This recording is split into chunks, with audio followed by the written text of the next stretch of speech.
Alright, greetings TAB29 traders. I felt the need to do a video to bring a little clarity because there seems to be some confusion. And the first thing I want to say is this is an impromptu video.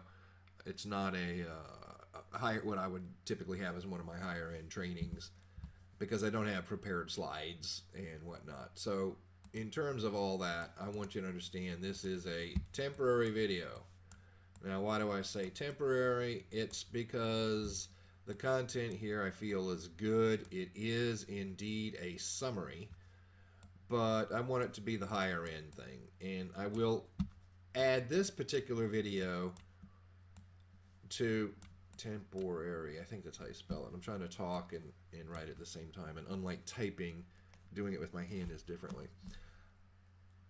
So I will save this in the TAB29 bonus material for now, but intend to replace it. The content's not going to change. It's just the slides will be better prepared and I'll have not so much impromptu talk, which always means they end up being tighter and a little bit more on point. So I apologize for that. I don't have time right now. It's a Monday, and I don't have time for me to take the slides and do what I want to do with it. I wouldn't be able to put this video out until Friday or next week. So I'd rather get it out and get the content out and the context out rather than it being high end and waiting. I'd rather get this out sooner because there is some confusion. And what I want to say to start with is the beauty of what we have with TAB29 is it's a simple system. It's not rocket science. It does all the work for us. But we have other issues at play. What are those issues always that a trader faces? Fear of missing out.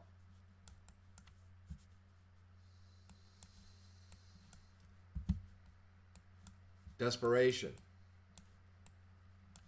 Now don't think of desperation in the negative sense like, oh, somebody's desperate. It is true, they are desperate, but the desperation comes from, most of the time, falsely set goals and expectations. I want to be trading live by April 1st.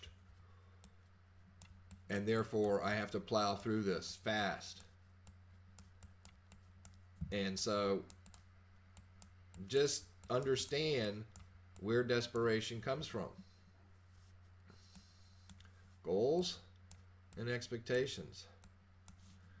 Desperation can come from, I haven't had a trade in 3 days. So you're measuring some sort of frequency, even in your demo trading, right? Desperation comes from peers. Oh, they seem to be so much more ahead of me, I got to catch up. But here's the deal with desperation. You've seen the little like recycle button that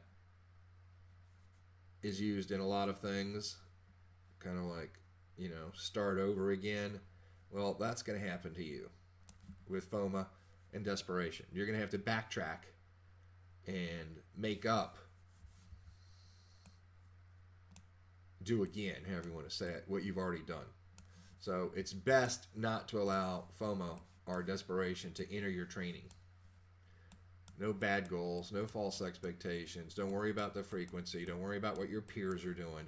Just get in there and take what you've done, studied, learned, apply it to demo trades or setups. Doesn't have to be a demo trade. Hey, I saw this, it looks like a setup per what I know. Comments, please.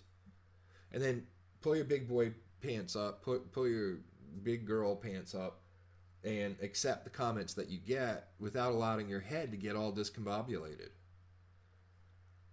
No ego, no defensive mechanisms. Just take it and learn and move on. I want to make one comment about admins. Admins.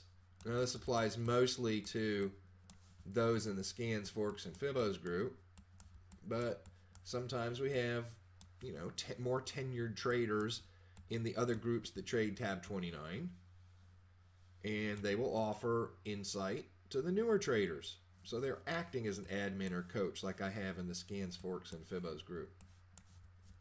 And by the way, if you're not in the Scans, Forks, and Fibos group, you're missing out. Just because it has iMarkets Live in front of it and you don't want to have anything to do with iMarkets Live, you are missing out. It's a free site, it's an open site, and it's a good teaching site. And if you're not there, I don't know why you call yourself a trader. Just being honest. Okay? So, admins, tenured traders, traders with more experience. Listen to them. Guess what? They're not always 100% right. You know why? The same reason I'm not always 100% right sometimes when I look at a trade. There are plenty of times where I could look at a trade submitted and I make a comment and somebody with 6 months experience comes back and says, and you know what? They're right. You know why? Because when I looked at it, maybe I was coming from something else. Maybe I was coming from my email. And now I jump to Facebook in a group, and it's one of the first trades I look at. My RAS may not be in the right place. I might be thinking, oh, so-and-so, this is where their skill level is. And even though they did something advanced and did it right, I'm got an RAS that is looking for something else, and I'm not even seeing what they did. I'm just seeing maybe something something in the trade setup didn't look right. So that's where my focus is. So have a little patience with the admins and the tenured traders who are trying to help you. We're not always perfect. We are humans. We have RAS. We have our sensory information gateways. And sometimes they're not in the right place. Now, here's where you have to filter that. If you have 2, 3, 4 admins, 2, 3, 4 experienced traders all saying the same thing, then the likelihood is they're probably looking at the right stuff and you're the one that's wrong. Okay? And it's okay to be wrong because we all were at one time. That's the process. It's not a right or wrong. It's a learning experience. It's only right or wrong when you put your ego to it. That's the whole point of our groups and posting. To be in community with others who went through the exact same steps. There's nobody that came in and just skipped it all and is an advanced trader with TAB29. Even yours truly who put this thing together. It was a creep, crawl, walk, run. And in fact, it took me longer than any of you because you get the benefit of learning from the things I did that didn't work. And as time goes on, that's more and more and more. So it accelerates your learning process. But anyway, have a little patience with the admins and the coaches and the tenured traders who are trying to help you out. So I've entitled this particular presentation or video, Summary of Trade Types. Now what that means is this is not new material. Let me say that again for emphasis. This is not new material. Meaning it's already been covered. Read into that as you will. But I'm going to try and bring some clarity to it in a summary form. So the first thing I want to talk about is the learning process. What you may think about doing as you're learning the Forex in the way we teach with our mode of operation, the modalities that we use. Okay, how you learning and what that process is. So here's what I'll say about that. You have an archive of videos. You have an archive of trade postings in your Facebook groups. I'll just say it this way. I don't want to do the whole thing. I walk 20 miles to school with holes in my shoes, carrying 20 pounds of potato sacks on each shoulder and 2 feet of snow. And, I had it so much rougher than you. But I will say, there was no mentor. I had no coach. There was no material to look at. It all had to be explore and learn and trial and error. There was nobody who came to me with their wisdom and experience. Now, wisdom doesn't mean brains. It means I've been through this, so I know what not to do. That's what wisdom means in terms of trading. Nobody is there sharing their mistakes so I can accelerate my learning process. So when you have videos that are archived and when you have trade posts that are archived, you have a resource that most traders don't have and haven't had. So take advantage of it. With videos, guess what? You get to stop, you get to pause, you can take notes. You could record the time, so take some notes, say, oh, this is what he said about buying to the sell, and in module 2 that was at 7:58 in the video. Timestamp it. That's what's nice about YouTube. And you can take your notes right to that point. So if you're even confused by your notes later on, or you want to get emphasis on your notes later on, you can go back to that spot in YouTube and see it. All right, so again, this is a summary, which means all of this material has already been taught. Let's go back to that learning process. I want to make one more comment on that.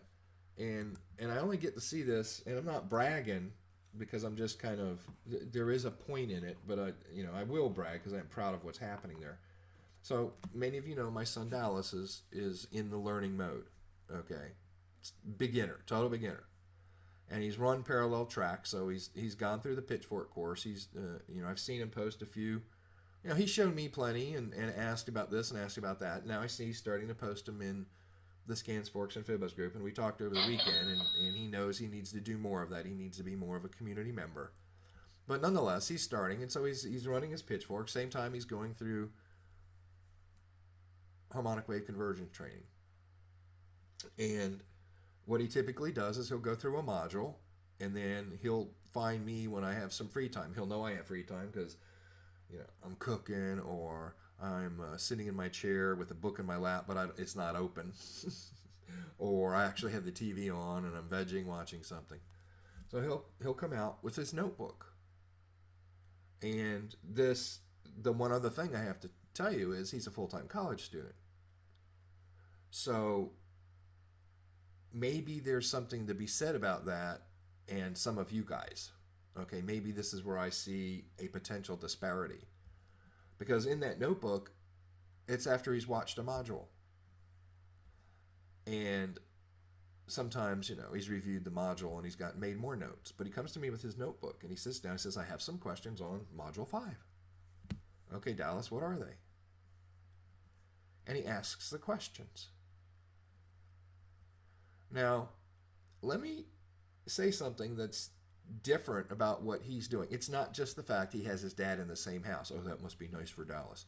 Don't put some high bar on Dallas just because his dad lives in the same house. I don't treat him really differently than any of you, with one exception, and that is when his questions he does write down. And he asks them. I can tell you this because we've had, some new students within the past month or so, and I can't tell you, well, I can tell you, 0 questions. Here's what happens. They binge watch the videos. I got, please authorize me for TAB29 because I watched all the videos. Now, here's what's interesting as the teacher and the creator of the system. I know the videos aren't perfect. I know they hit the main points. But there has to be questions. Where are they? Why don't I see those questions? It's a rare day that you see, oh, I was on module 12, and at 7:52, you said blah, blah, blah. Could you elaborate on that? Or would this situation fit into what you described at 7:52 in module 8 or whatever it was? Where's the questions in the PIP Club group? Where's the questions in TAB29? Where's the questions in Precision Traders? It's rare to see it. So what that says is you've watched the videos and now you're going to go demo trade. And it's okay, we learn from our demo trading, but the problem is if you skip the learning process just to start demo trading and you're taking advantage of the groups trying to help you, you're stressing the groups. In other words, let me just go post a trade, and the corrections that we make would have already been made if you would have understood and watched the videos to learn, not just to rush through them so you could start demo trading. Authorize me for my indicators, please. I'm through with the videos. I'm ready to demo trade. You see what I'm saying? And so Dallas has brought this to my attention, and again, it's probably because he's a college student, and his modality, the way his understanding of the learning process is different than many of us. Some of us haven't been to college. Some of us were in college 20 years ago. I wish it was just 20. Right? Okay. Have to bring a little humor to the serious side. So he sits down with his notebook and, hey, Dad, got a question. These are all Module 5 questions, all Module 8 questions. Okay, shoot. And one by one. And sometimes there's like 5 questions. He'll ask them, and we're done literally in 2 minutes because it was an easy answer.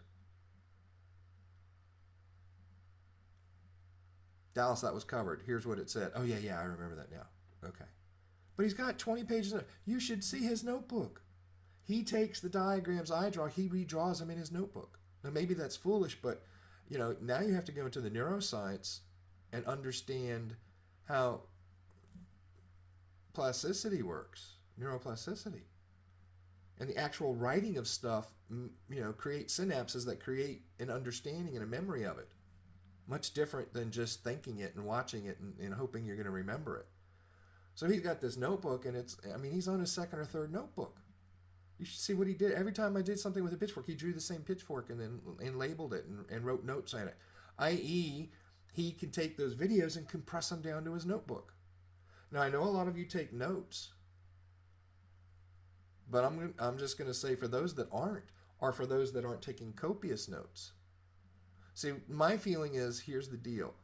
You watch that video, let's say the pitchfork videos, pitchfork course. You should be able, from your notes, to go teach that pitchfork course. I didn't say answer questions, but you should be able to teach it as it was taught. Yeah, you should. Without the video. So you can take a brand new trader, sit them down in a room, photocopy your notes and say, here's Module 1, here's Module 2, here's Module 3. That's the level of detail you should be having. And that's what I'm seeing Dallas do. Not bragging on him. I am proud of him. But he's doing what a college student would do with a course. He's treating pitchforks, he's treating shredder as a college level course. I'm the professor, but it happens to be online. He's watching the videos, he takes notes. He's watching the video, he takes notes. It's rare to have questions. It is. And again, I think that's just a little abuse or misunderstanding of what the groups are for in terms of, well, demo trade, it's your experimental laboratory. Blah, blah, blah. And sometimes I see traders, hey, I'm on Module 3 of the pitchfork. Here's a pitchfork. And I'm like, okay, now it's too early. Now you're posting too early. You need to get, because he's asking questions or she's asking questions that are answered in subsequent modules. Go through the training. Then go through your notes. Then start posting what you've learned. Don't abuse the groups by putting ourselves in a position where we're teaching you what's already been taught. We want to correct your interpretation of what you thought you were taught, but we don't mean to be doing brand new training to you in the groups in lieu of you fully taking notes or watching even all the videos. So, as the college student, his questions are intelligent. They're thorough. And some of you just aren't doing that. And I can tell by your understanding of the TAB29 trading. So let me make some emphasis here real quick about what I said at the start. TAB29 is indeed a KISS system. You are allowing it to be more than that in your heads. I'm not being defensive. I'm explaining the reality. And that's because, one, you didn't have an understanding of it as you went through it. And that's why, going back to the college student, here's Module 1. I want to understand it.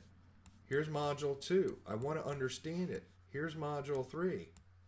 I want to understand it before I go on to Module 4. And by binge watching, what you end up doing is, I've said this many times, and it's no, Nobel Prize or some sort of award for education. It's a build strategy. What we're going to teach you in Module 2 is dependent on Module 1. And what we're going to teach you in Module 3 is dependent on Module 2 and Module 1. So this concept, a lot of you are just, let me get through it, let me get through it, let me get through it. And you know there's stuff you don't understand, but you're still advancing yourself. See, a college student mentality won't do that because they know the final exam is going to require their knowledge of all of the modules. They can't just keep going and hope to pass the final exam when they don't understand everything in 2, but they went on to 3 anyway. That's where they need to bring clarity to their understanding in the learning process. And some of you are just skipping this. You're outright skipping it. And again, Dallas going through his process just reminds me of that. Because I'm seeing some of the people struggle, and I never saw questions from them along the way. And yet they, oh man, I'm through the videos, I'm ready to demo trade. Okay. Just making a point, guys. Because there really shouldn't have to be a remedial session, which this is actually a remedial session. This is a kind and generous and diplomatic way of saying you should have already learned this, but I'm going to teach it a second time because the material is already there. And I'll prove that based on what some of the advanced traders have done and shown here recently. So it's already 21 minutes into this, and I haven't even got to tab 29. But the learning process is something that has to be pretty significant. Look at the title of tab 29. Now, I know it's a little small print maybe on your screen, or if you're watching this on a phone, I wouldn't encourage that. Exploiting waveology for low-risk, high-yield trades. For low-risk, high-yield profits. It should say for low-risk, high-yield, high-percentage trades. Because that's, in the end, that's what it is. But waveology is there. And that means you can't be a tab 29 trader unless you have understood waveology. Which is why the only 2 paths available, Shredder or for the IML traders, some of the Precision 29 traders, the only 2 paths available both include a little touch on Elliott wave. And as you go through those Elliott wave modules, if you don't understand them, the parts that I point out you need to know, you need to get clarity on that and not just proceed. If the entire tab 29 system is based on waveology and you don't understand the fundamental stuff about what a wave 2 is, you're not going to succeed. It's in the dang title. Exploiting waveology.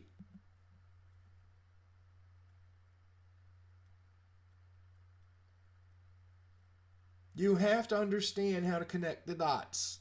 That's part of, going back to that title slide, and I need to find it somewhere. I promise I'll find it and put it up there. I put it up for IML. I did a version of it, I think, for tab 29. Oh, what it takes to be a trader. You've got to be a MacGyver. You got to be an entrepreneur. You got to know how to do Excel. You got to be able to do math. You have to be able to connect the dots and not be spoon-fed everything. And when you're having trouble connecting the dots, that's when you raise your hand and say, I have a question. I need some clarity here. But waveology is what tab 29 is all about. Look at the name of the product itself, tab 29. Tops and bottoms. It's talking about tops and bottoms of trend moves at a given time period. Not just arbitrarily when the 1 minute wave gets to an extreme, that's a top or a bottom. Understand in terms of what we have access to on the charts, the Elliott wave structure. And again, you don't have to be a wave counter, but just understanding concept that a given wave has is a component of an upper level wave, and a given wave has components below it that make up that wave. The exception to that is the 1 minute wave. We can't tell what the 1 minute wave at extreme means. Only in concert with other waves can we tell. But a 1 minute wave, top and bottom, you can't tell if that's the impulsive side or the corrective side in terms of the wave, just look at the indicator. You can't tell. It could be a convergence. It could be a retrace extreme. Don't know. There's nothing underneath it to help that we could put on top of it. So the 1 minute wave is the oddity, if you will. And yet it's one of the most valuable tools we have because we execute our trades on the 1 minute chart with the 1 minute wave giving most of the time the final trigger. But independently, it means nothing. We don't know what a 1 minute wave at extreme means. We may be able to make heads and tails out of it by seeing it in comparison or relative to the price action. Cha-ching. But we can't tell what it is by itself just in the wave plot itself. All right, so waveology is a little important. We've talked about a few things in waveology that are the most significant. One of them is the 1-2 move.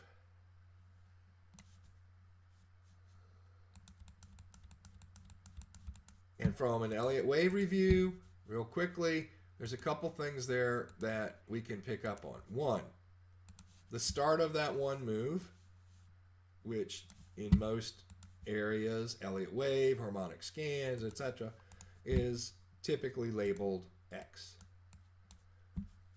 X is typically, in this case, a 5 termination, maybe a C termination. So we're coming down, and this is the 5. This is the C. But in terms of the following move, it's the X. The next orientation up from a wave structure is that's the 1, which means now we're coming back to the 2. We know, based on a 10-year e-signal study across all financial markets, from an Elliott wave perspective, that 73% of the time, that 2 occurs at a 50% retracement of wave 1 to the 61.8. It's going to fall in that zone.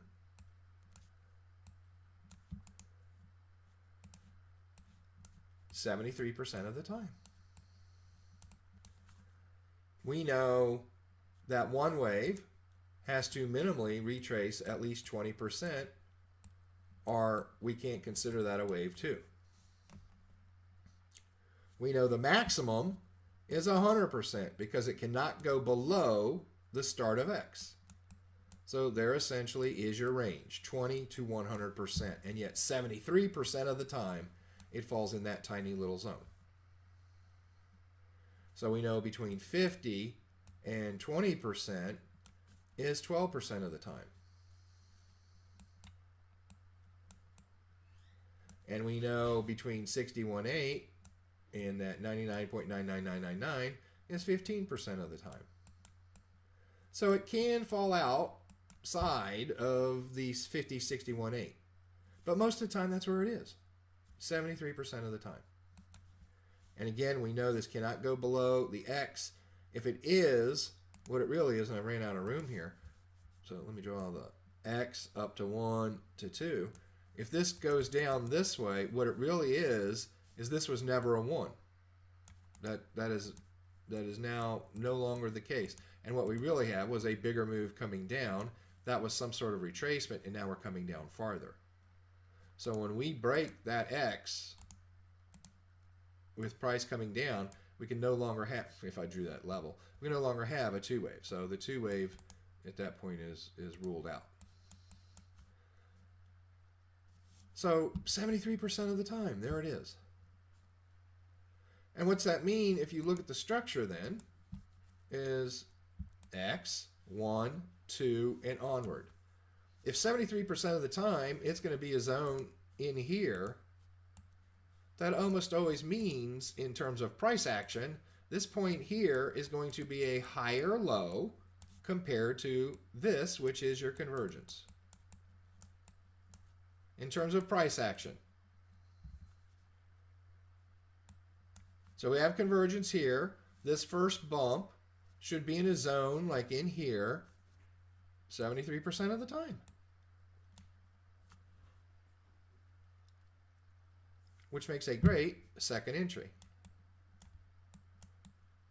And this can be so pronounced and so accurate that we have traders You know, like I know Marianne, who is pretty much exclusively trading upper level waves, 4 hour trades. There's plenty of times where she waits for the second wave instead of taking this one because it's more predictable. This one could slide on the way down. This one could snake and keep coming down. It's hard to hit sometimes on the buy. This wave 2 is more pronounced. It'll be a nice Fibonacci number. You know, it'll be a nice trend line. It'll be out on Pitchfork. So that's about the extent of Elliott wave for wave 2.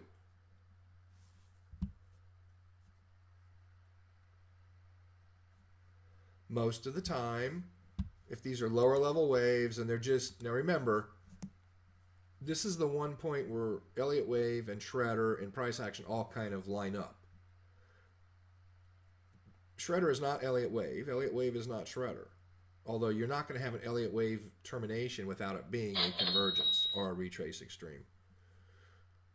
But we've seen waves do this kind of thing. You see it, you know, in impulsive moves. And so there's no wave count you could put on that. There is, but it's not a standard 1, 2, 3, 4, 5 ABC. But in those moves, you'll notice the retrace is always short of coming all the way back down. And there's reason for that. That would be a 1, 2, 3 move in the opposing direction. What's a 1, 2, 3 move? 1, 2, 3 move, my good old friend Larry Cole, way back when, 14 years ago, traded traditional 1, 2, 3 moves. A 1, 2, 3 move is I have some sort of move up here, it comes down, and then it goes back up. Now, I don't know why in those days they labeled them 1, 2, 3, but they did. Instead of starting, this was the 1, this was the 2, and then this up here was the 3 move, right? So what would happen is, and this still holds true today, a lot of old paradigm traders still trade like this. This can be a 1, 2 in terms of Elliott wave, but don't worry about that wave count as they see it. All right. Oh yeah, this is what they did. This was 1, this was 2, and then this was 3. That's why it was so weird, because it wasn't Elliott wave. You know, Elliott wave, this would be X, this would be 1, and this would be 2. Right? So what Larry would do, and he just, you know, again, he didn't invent this. It's just he had some indicators and a way of measuring it. What those traders do is they use the cross of this move here, of that high. They use the crossing point of that as an entry.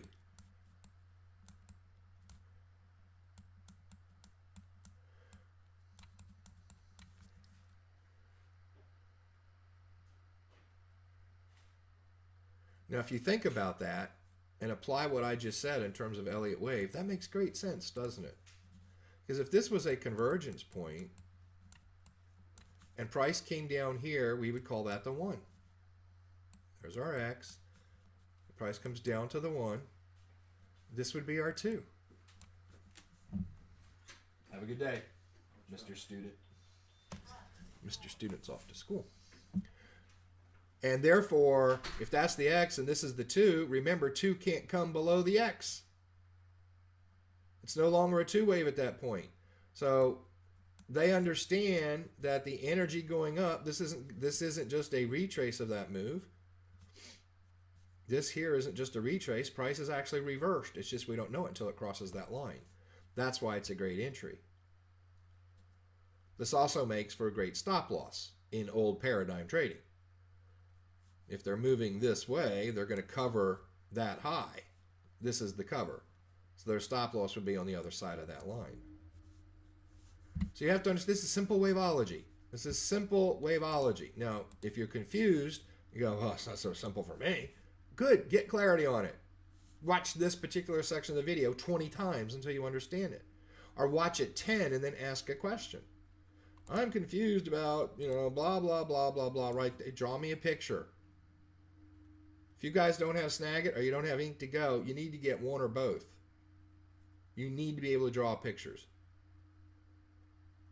If you want to open up a chart and move price out of the way and make the background entirely black and use the tools on TradingView, that's fine. But you need to be able to mock up stuff and ask questions with it. So Waveology. Now, one other thing about Waveology. In these moves that we describe, 1, 2, 3, 4, I'm running out of room on my mouse pad, 5.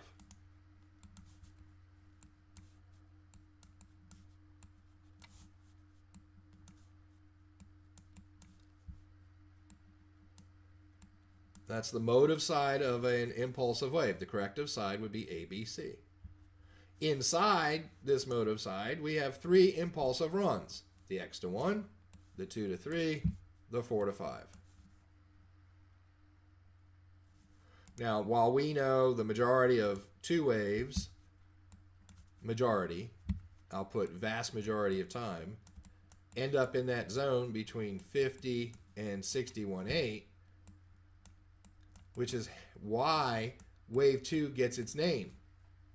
It is the quick and deep retracement. Usually this 3-4 move, if I drew this correctly, 1, 2, 3, the 4 wave is elongated. So the 4 wave is elongated and shallow. So the vast majority of the time here, the 4 wave retreats in the shallower zone, 38.2 to 50.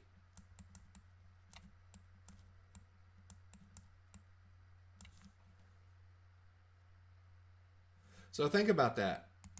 What is the long side of the wave?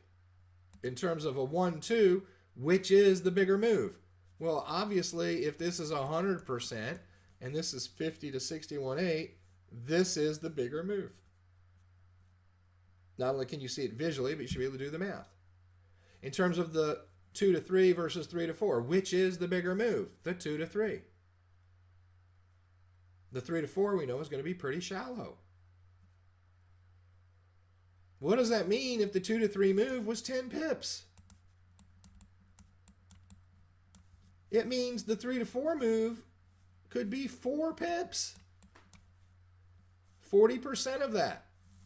This is why, now, asterisk, asterisk, I'll say it slowly so you can write it as I say it. This is why, in most cases, we want to trade the impulsive side of move, not the corrective side. We want to get the 10 pips, not 4 pips. So if we have a choice, this is the trade I want to take. This is the trade I do not want to take. You want to trade on the impulsive side of the moves. You don't want to trade into the correction because it's going to be shorter. And whether you're an Elliott wave counter and you can recognize this is the 3-4, so it's only going to have that, you can have a 40% retracement. And maybe you don't know this is actually a 2 wave, although 2 wave should be pretty obvious. Nonetheless, that's only 50%. So if this was a 10 pip move, that's only, I'm starting hoping to get a 5 pip trade. If that was a 10 pip move. I'm starting to hope to get a 5 pip. It's okay to end up with one if you do everything right, but not to start. 2 pips to get in. I have to have some erosion to get out. I got to pay the dealer. And that's about how much profit I get to make. It's not worth your time. It's not worth your head game. We want to trade on the impulsive side. We don't want to trade the corrective side. Now, what's the one exception to that?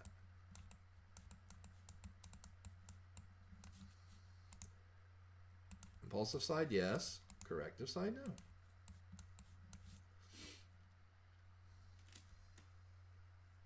The exception to that would be we have a wide channel. If the 2 to 3 move is literally 50 pips, well, 40% of that would be 20. Hey, it might be worth playing with. Still have to do my risk reward. Have to look at, I'm not saying do it. I'm not saying it's okay. I'm just saying there are conditions. Asterisk. And if all those conditions are met, then, sometimes a corrective move is okay. If you're a brand new trader, you don't need to be taking advanced traders' conditions. You want to trade with the majority of time. It doesn't mean that, I didn't take that corrective trade and it went 15 pips, therefore, this doesn't work, it's not right, Steve's wrong, it gave up pips. See, those are exceptions. And if you want to make yourself an exception hunter, please go to another group or another system. I don't want to deal with you. Because exception hunters never win. They will never get to consistency. Because one, they've already trained their RAS to look for the wrong thing. So they're not going to see the right stuff. And over time, that means they're not going to be successful. Don't worry about the exceptions. So when we say, go for the impulsive side, do not trade the corrective side, and you're learning the system, that's exactly what you should do. But it does mean there will be times where the things you didn't do actually work. They actually give up pips. But that's the exception. If you're dealing with an 85-15 system, what that means is you want to trade with the percentages. So you want to trade what happens 85% of the time. That does mean in the 15%, it has its own 85-15 reality for wrong. In other words, here, we don't want to mess with it because 15% of the time it's wrong. In that 15%, there are percentages also 85-15, which says even though it's the wrong thing to do, 15% of the time it's actually going to work.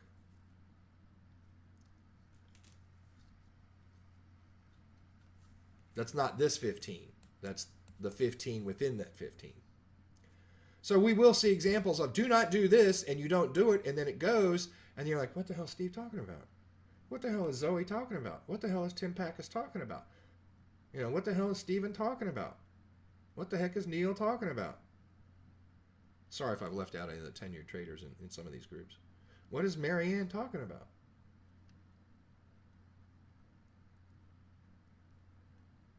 They know. You know why? They have KSP. They've traded it enough that they know the reality is it is 85% at the big picture level. And therefore they don't care about this. Because trying to play that is gambling. It's lottery ticket, it's random. And even though people go to Vegas and usually get wiped out, we all know friends who've gone to Vegas and made money. Those are the exceptions. And we just have to let them roll off. Don't worry about something you weren't supposed to do and it worked. Put yourself in my position for a second, guys. I've been trading 15 years. That doesn't make me anything great. I've said plenty of times, I'm just of average intelligence. Maybe that would be pushing it. But I have a lot of wisdom. It's come from the 15 years. Some of you may gain that wisdom in 3 years, proving I was slow. So I'm not bragging, look at me, I'm cool because I've been trading 15 years. No. I've seen a lot in those 15 years. I've seen a lot of what doesn't work, which led me to figure out TAB29. And there's other elements of me that are maybe a little above average. I am somebody that says, I wonder how this ticks. I wonder why this works and that doesn't work, and resulting in the math. I had an IML trader yesterday in a post. He's not even in my group, but he's followed some of what I do. And he sees some of the pitchfork stuff and Fibonacci stuff, and I call it woo-woo. He came up with a name. He calls it math magic. Thought it was a pretty cool name. Yeah, do the math. It's not really magical. It may seem magical to somebody that hasn't done it, and they're just being taught it for the first time. They haven't had a chance to explore it. It looks like magic. But these senior level traders, these mature traders, these tenured traders, they have KSP because they've taken hundreds and hundreds of that trade. And you're in here on your 5th or 6th one. But why shouldn't I take the corrective side? Well, when we teach it, that's what's taught. Now put yourself in my shoes. Why would I want you not to have the best results? Why wouldn't I want you to take the quickest path to get to success and for it to have the highest consistency? I've got a commercial product here. Do I want people out there that fail? Absolutely not. So when I say avoid the corrective side, take the impulsive side, it's to make you a successful trader. Because that helps my reputation. That helps the reputation of TAB29 and harmonic wave convergence. Now, which is why I really say if you're not going to do it the way we teach it, just go on, move on, do something else. Because it's about protecting the reputation. It's not my way or the highway from an ego standpoint. It's to protect the reputation of the product. Somebody in another group was saying something, I won't say negative about Shredder, it just wasn't the most positive thing. And, it's a group I happen to belong to, so I saw the notification for it, so I went and looked at it. And it's always interesting to see, I want to know about the negative comments. Not so I can go and delete them or anything. I can't delete somebody else's comments somewhere, not in my group. But I want to see who it is and why they're saying that. You know what happens almost all the time? It comes from a brand new trader, or it comes from a brand new trader who is on their 30th trade and hasn't posted one yet. Hasn't done a green submission, hasn't posted anything, hasn't asked any questions. Oh, I'm not sure about this Shredder thing. I'm not so sure it really works. I want to see that, because then I'll go to them and say, where's your trades? Where's your questions? What you're saying doesn't work is a simple fix. But it can't be fixed if you're not posting your trades. So you have the chutzpah to go and make a negative comment about it, but you never raised a question about it to try and clarify the comment. See what I'm saying? So I want to see the people who have issues with TAB29, because you know why? Because it is a simple system. It is not rocket science. It is KISS. It is a keep it simple system. All right, so we talked about waveology. You have to understand waveology. If you don't, just go there, focus there first. You have to understand a 1-2 move. You understand the probabilities. You have to understand what it looks like in price, and you have to understand what it looks like in terms of TAB29. All right, so let's go to TAB29 in terms of what there is. We have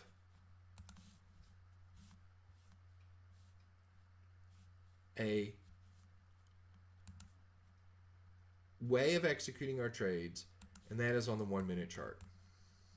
And on that 1 minute chart, a normal setup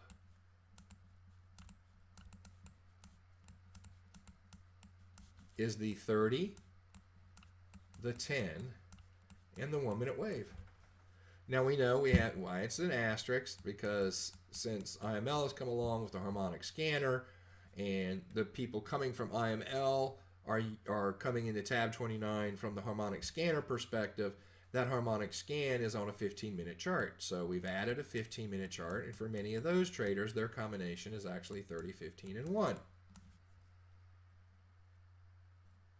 Also coming from IML, there are products from IML, the the web analyzer, which is a system that has some hidden algorithms for potential entry points, and those come at 5, 15, and 60-minute levels. The vast majority, if you select all three of those as give me alerts for all three of those, I'd say 50% of them are 5 minutes, because 5-minute waves just occur faster. So there's more frequency of 5-minute waves on 5-minute charts. So if you're going to start to analyze it on the web analyzer before you pull it over the trading view, you need a 5-minute chart. So here recently you saw, hey, we've added 5-minute charts. And again, these could have their own derivatives. That might be a 30, 10, 5, 1. That might be a 30, 15, 5, 1. That may actually be a 30, 15, 10, 5, and 1. For some traders who have crossed over between IML and Pip Club or Pip Club and IML and are trading harmonic scans, they're trading web analyzer, and there's their good old tab 29 middle chart. But this is the normal setup, so that's what I'm going to teach. When we talk quickfire and Charlie Delta, most of the time this is what we're teaching. So that's why we added the 15. But let's just stick with the normal, all right? Because that's what's taught in tab 29, is the norm. Future tab 29s, we may get more comprehensive.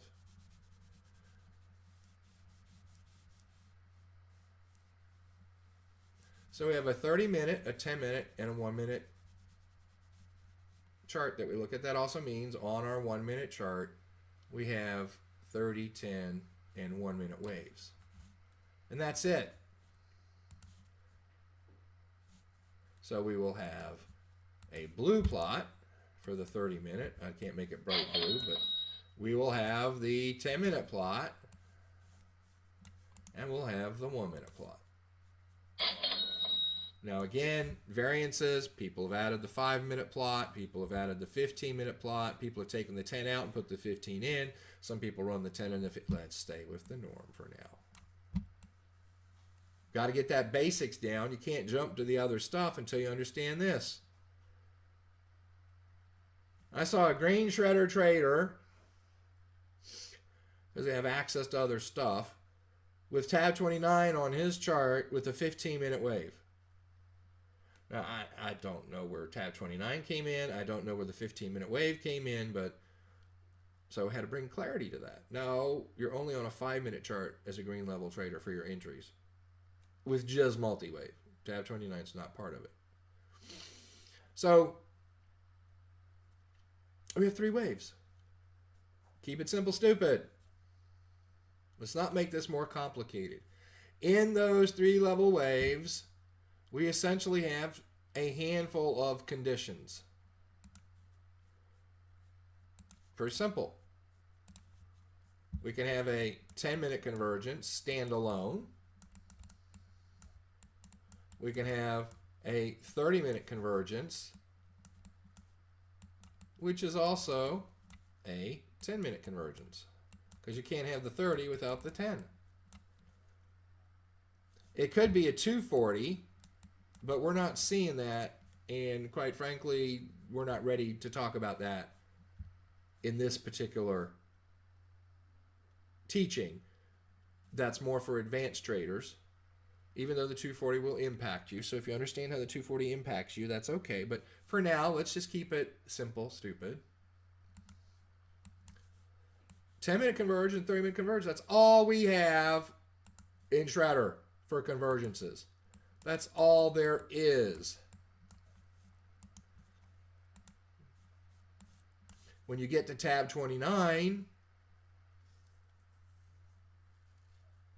the only retrace that you can trade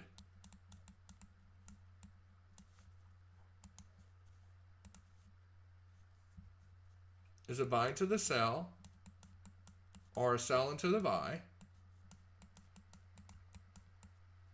That has a qualifier. And that is the 30-minute wave has to be in a known retrace. And most tab 29 traders don't know how to do that. If you came from the Pip Club side, you do. But most tab 29 traders don't know when the 30-minute wave is in a retrace versus a reversal. So the most simplistic way of understanding the rule here that applies for a valid buy into the sell or sell into the buy is pretty simple, and that's with the 10-minute wave. And in terms of the 10-minute wave, it has to be at 80 or 20 on the tab 29 indicator scale before you would attempt to sell into the buy or buy into the sell.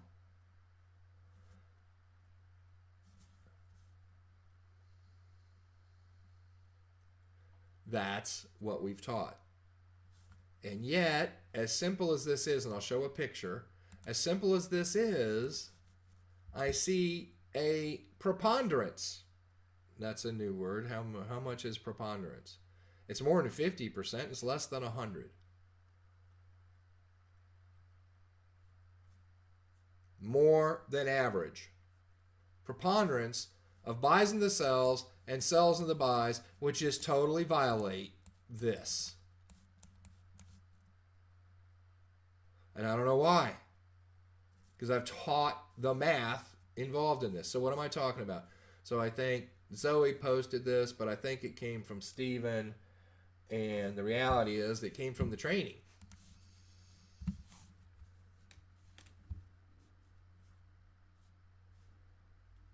And, oh my Lord, where is it?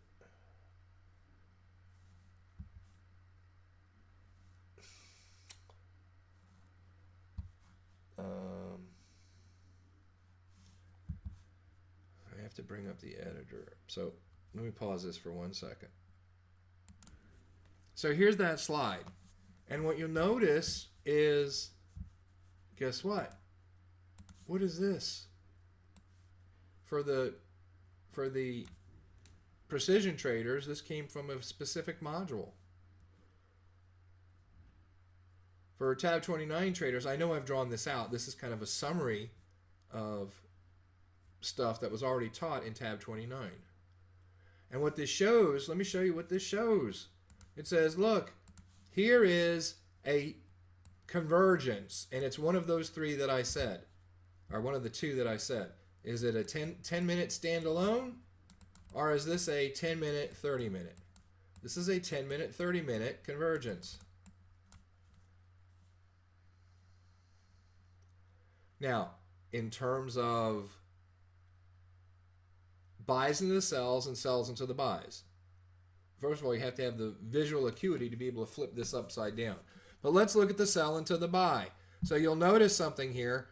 The 30-minute wave is snaking.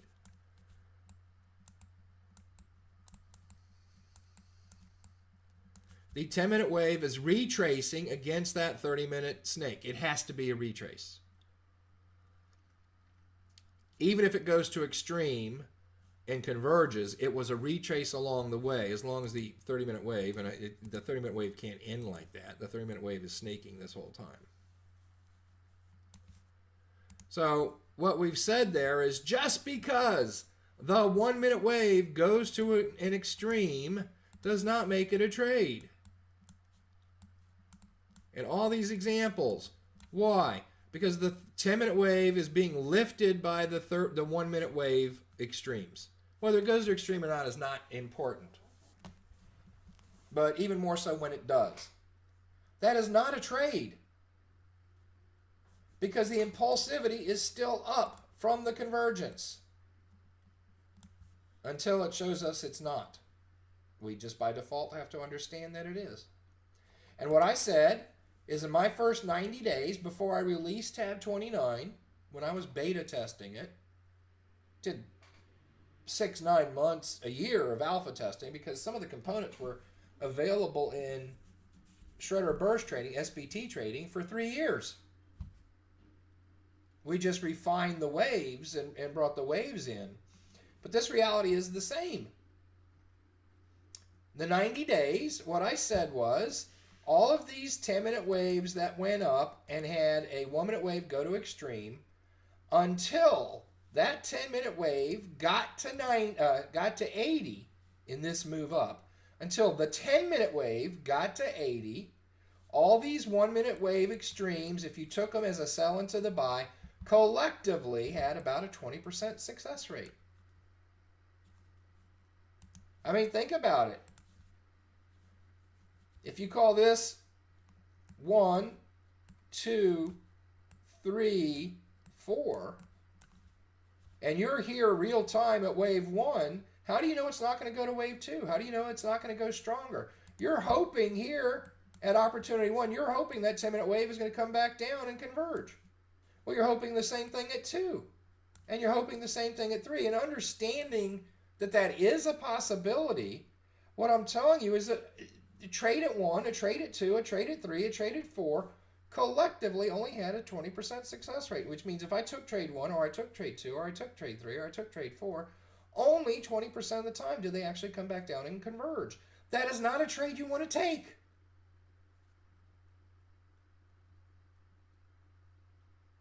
We have a 30-minute convergence. Impulsivity is up. The 30-minute wave stayed flat. The 10-minute wave started to move up. 1-minute wave went to extreme several times. So I said in my personal trading, in that 90-day test, of all of these that I looked at, only 20% of them succeeded. That's an exception, guys. What worked 80% of the time was waiting for the yellow wave, the 10-minute wave, to get above 80.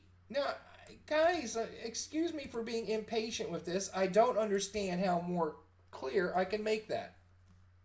It is a keep it simple solution. Do not take sells into the buys or buys into sells in the opposite direction against a 30-minute snake just because the 1-minute wave gets too extreme. That's been taught and taught and taught inside those modules, inside the TAB29 modules. Wait until we get to the 80 level and we have red bars because this thing's starting to finally hook back. Now I can take the 1-minute wave at extreme. It still might not make it on first pass because this may actually go up and converge. But as a collective group, this trade, once it gets past 80, and this trade, once it converges, as a collective group, had an 80% success rate of coming back down to a convergence. Anything less than 80 had a 20% success rate. I don't know how more simple I can make that. I don't know why in your taking the training, you didn't diagram that out and you didn't write in big letters on a 30-minute convergence. When the 30-minute wave is snaking, do not take a buy into the sell or a sell into the buy until the 10-minute wave gets to an 80 or 20, because that's what was taught.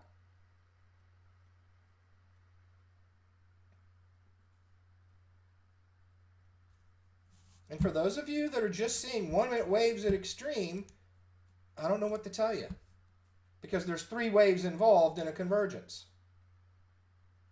And before you take any trade, remember way back when, 20 minutes ago, I said we only take the impulsive side. We do not take the corrective side. And I did put an asterisk on it. And one of the asterisks is when it finally gets to 80. When the 10-minute wave gets to 80. And again, I have to continue to show this 30-minute wave out there. That's an exception. What about these others? Do they fit the exception? Is the 80 at extreme at position 1? No. Is the 10-minute wave at 80 at position 2? No. Is the 10-minute wave at 80 at position 3? No. Is the 10-minute wave at 80 at position 4? No. Before you take any trade, you should know at a given time where you're considering a trade whether you're in the impulsive side or corrective side. If you can't tell, then you need to circle back to waveology. You need to circle back to the pictures we've drawn or the charts we've shown and understand what is the impulsive side versus the corrective side and why we want to trade the impulsive side and not the corrective side. Cha-ching. That's why, because there's more money in the impulsive side and less risk and higher probability. So we want to trade the impulsive side, not the corrective side. So if you don't know which it is, why are you taking a trade? You're hoping, wishing, dreaming. You don't know. If you don't know, why are you trading? That's a lottery ticket at worst. Because you have 2 things to remember. You better write this one down in all caps, twice the size of any other letter you have, and then highlight it and make it red and asterisk your page. There's 2 things to understand that you're learning as a newer trader. And that is there's a financial consequence. That's the technical stuff that we teach. Do this, you'll make pips. Don't do this, you'll lose pips. There's a second consequence of doing stupid stuff, and that is you will mess up your head. You're programming your RAS incorrectly, and that carries into your future trading. And that's why traders who struggle at the beginning struggle at the end, and that's why they eventually quit. Not because it hasn't been there in black and white or red and green and blue, but because they've allowed their head to not interpret it correctly, and then they continue to proceed rather than bring clarity. And then they just what? Compound and compound and compound that, and they go, I don't get it, I've been doing this all day. Yeah, you've been doing the same thing wrong all day because that's what your RAS is telling you to do. It's screening in and filtering out how you've programmed it to do. So you need to bring clarity to adjust your RAS to do it right. Now, I'm not causing a conflicting situation. I'm not being contradictory here. Yes, your demo trading is to learn.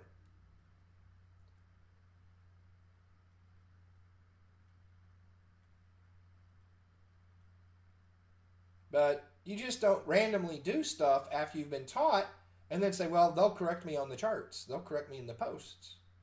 Because now you're asking us to teach something that's already been taught. And as I said, even this video here is a repeat specifically for the precision traders of exactly what's already been taught because I pulled it out of the training. Steve and Zoe pulled it out of the training. We do not take buys into sells and sells into buys in the case of a sell into the buy until the 10-minute wave gets to 80. In a buy into the sell as it's creeping down, we don't take it until the 10-minute wave gets down. As it's coming down, we don't take it until it gets down to the 20 or below. Then we can do the buy into the sell. I don't know how to make that more clear. There's 3 waves. There was a convergence. The blue wave, the 30-minute wave is snaking. The 10-minute wave is moving up. You have to wait until it gets to 80. So at this point in the video, when you're watching it, if you don't understand this, you need to stop the video, go to Facebook in the group that you're in, and post, I don't get it. Instead of continuing on with this video.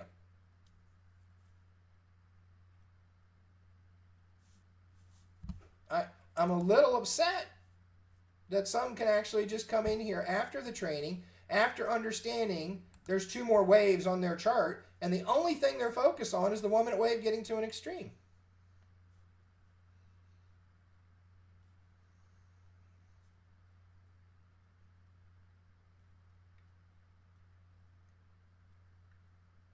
Now, the other thing that can happen from that harmonic wave convergence, which includes the 30-minute wave or it doesn't include the 30-minute wave, is as the 10-minute wave is moving up, notice how this part of the picture and this part of the picture essentially look the same. My 10-minute wave moving up, my 1-minute wave is going to extreme. The difference on the right is this is how you trade pieces of 10. Because in every instance, remember that 2 wave? Here's the convergence. What do we have? A 1, 2. Where's that 2 wave fall? 73% of the time, between 50 and 60. Most of the time, TAB29 is going to look the same. That 2 wave is going to pull back. It is a higher low than the convergence was. 1-minute wave, higher low. That could be a secondary buy. If you didn't get in at convergence, you can get in here. For those with higher leveraged brokerage accounts, this could be a second trade added to the first if you didn't exit up here, blah, blah, blah. Or it could be your second entry. If I enter here and exit up here under pieces of 10, then I have a second entry here. If I go to the top under pieces of 10 and exit, then I have a third trade here because now here I have my second higher low. I mean, this take a screenshot of this, guys. For the straight TAB29 shredder traders, if you haven't seen this, I know you have because I've taught it. So it's out there.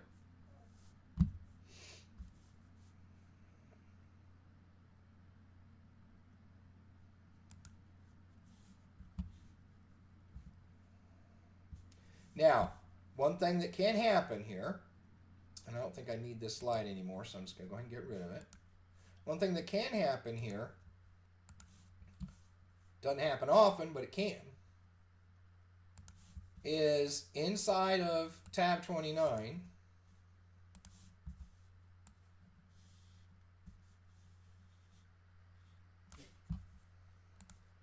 we have our convergence. And let's just make this, it doesn't matter if it's a 1030, so I'm just going to illustrate the 10. No, the 30 can be there in this example. All right, and price starts moving out. So guess what happened? The 1 minute wave converged, and now price is moving out. So what's happened here is we have that. Now remember, the scale for convergence, the scale for, as we call them, extremes, is 11 and 89. Doesn't take up the entire channel.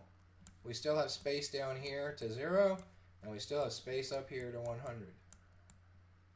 These are extremes. So that would qualify as a convergence. And again, the 30-minute wave may or may not be in there. Doesn't matter for what I'm trying to teach here. So what happens is we have a pullback. And in terms of price action, this looks a lot like, potentially, if this was a convergence point, we have to put on our Elliott wave goggles. Just like those goggles used in National Treasure when they're looking at the back of the Declaration of Independence. For those of you in foreign countries, I know you're not, all into American history, but it's a great movie. So on the back of that Declaration of Independence was a hidden map done with some sort of invisible ink, if you will. But it could be seen with Benjamin Franklin's little glasses that had all these rotating lenses they could put in there till he got a color combination but allow them to see the invisible ink on the back. So while you're watching this convergence, put on your Ben Franklin glasses in terms of Elliott wave and realize this is the X. This has a high probability of being the 1, and therefore we're pulling back to potentially a 2. You should automatically have a little mindset. You should be able to start to see it in your own charts, regardless of the pips to 1 in the scale. You should be able to start to envision that 50 to 61.8 zone. So if price is pulled back to that zone, but in terms of what we see in multi-wave,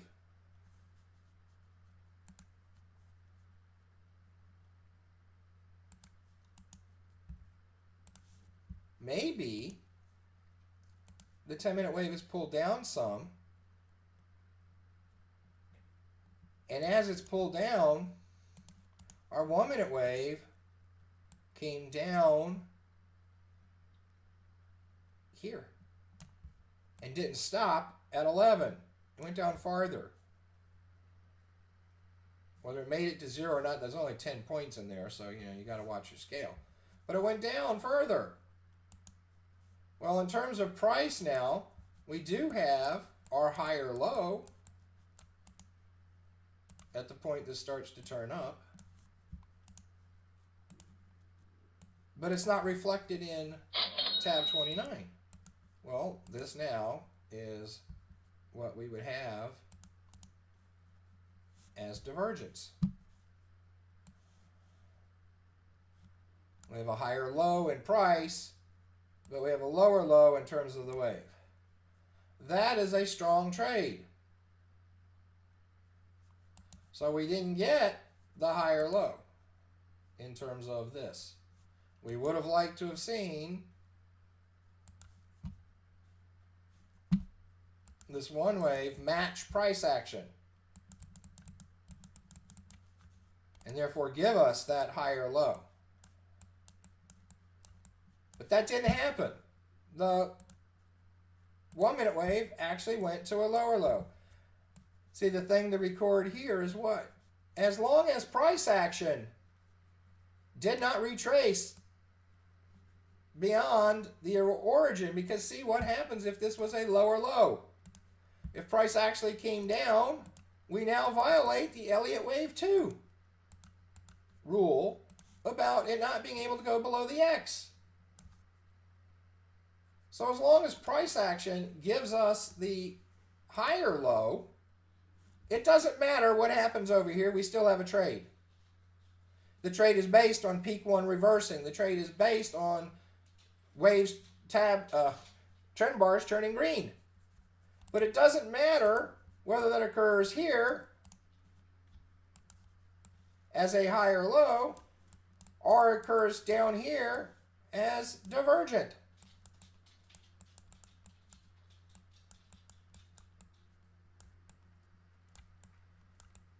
What matters is peak 1 has reversed. The trend bars have all turned green. And we have our trade. I guess I need to start them from the left and make them level there. Huh? You know, they've all now turned green. So where the hookback occurs doesn't matter.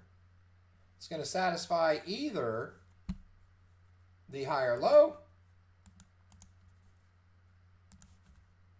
or it's going to satisfy a lower low, which brings divergence. Both are valid trades.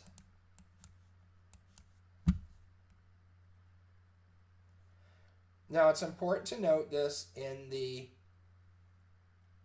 progression of the move. So now we're going to jump into what essentially was pieces of 10 trading. And pieces of 10 trading says, once I know where impulsivity is, impulsivity occurs at the convergence. So from this point here, the bullseye, impulsivity is up until it's not. It has to show us it's not. Which means as long as price goes up and we have a higher low, every one of those higher lows can essentially be an entry, which is why it's safe to exit at the hook back of the top. Because if the wave is going to continue, it will, unless it retraces more than 100%, it will always be a higher low. What happens when it retraces more than 100%? You're breaking the 1, 2, 3 rule that we just learned. This is where old paradigm sellers will take a trade. They will enter here on the move down. Because while they say, oh, you're just breaking that previous wave, it's Elliott wave saying you can't break that wave. You're not going to come down and retrace deeper than it. So pieces of 10 is pretty simple. From a buy with impulsivity, all of my waves, as long as they're higher lows, become tradable. Now, that also means what we just taught about divergence holds true.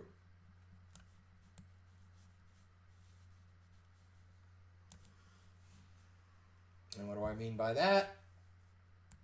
Regardless of where we started this, as long as these pullbacks are met, by higher lows, I know the impulsivity continues up and I can take the trade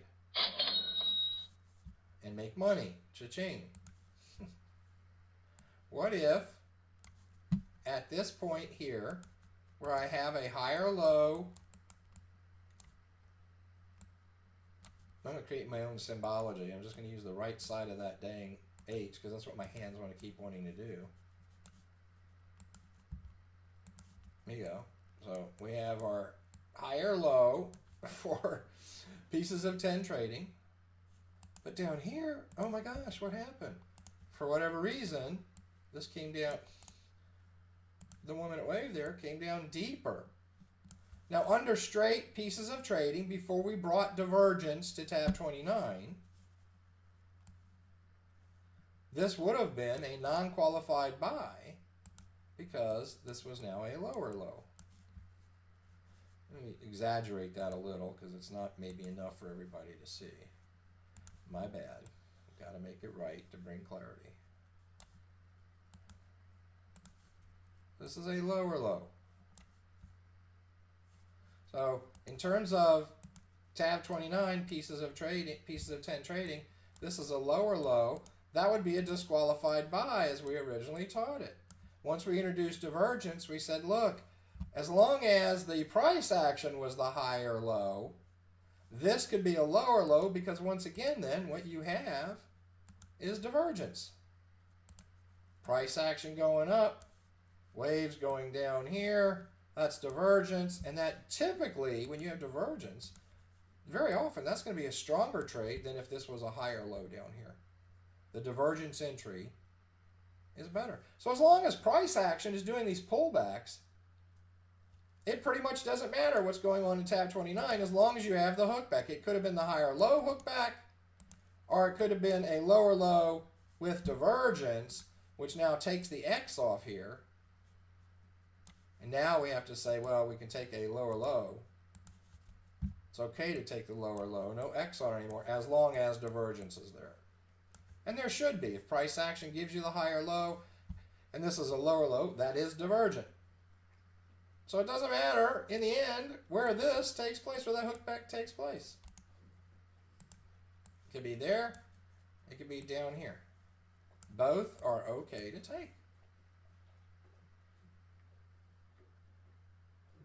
But impulsivity from the convergence point is showing itself to still be up because in price action, higher low, higher low, higher low.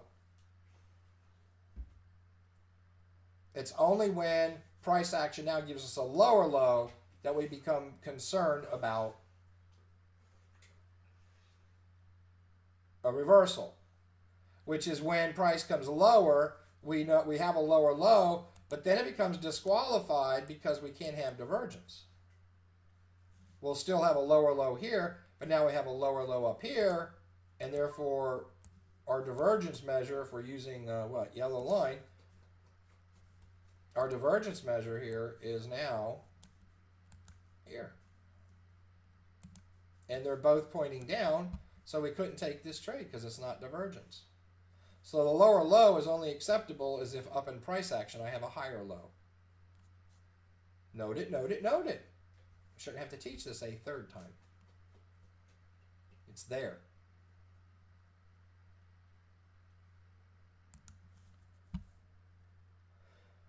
So we know we can only use that pieces of 10, higher low, lower low, or in terms of a sell, lower high, higher low, based on a peak one reversal, but price action has to be doing the same thing. If we have our convergence at the top, then we have a low. Our next low must be lower in terms of the high. The high has to be lower. See, these are all lower highs. That's what you need for your sell.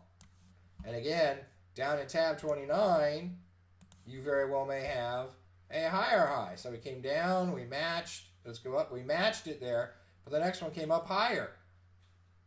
And then it started coming back down. So once again, now we have divergence. So it still makes it okay. As long as, in price action, I have the lower low. This is divergent. This is going to be a strong move coming out of here.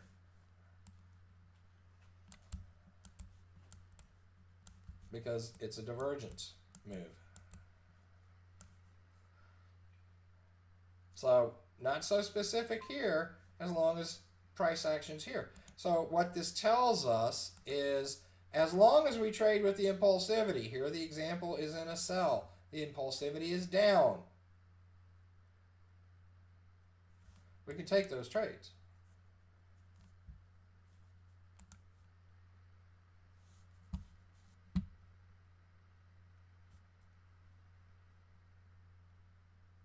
So let me bring up a couple of pictures. I'll do them one at a time. Let me get control of my mouse. So the other day I posted in most groups a pristine TAB29 trade. And that trade looked a little bit like this.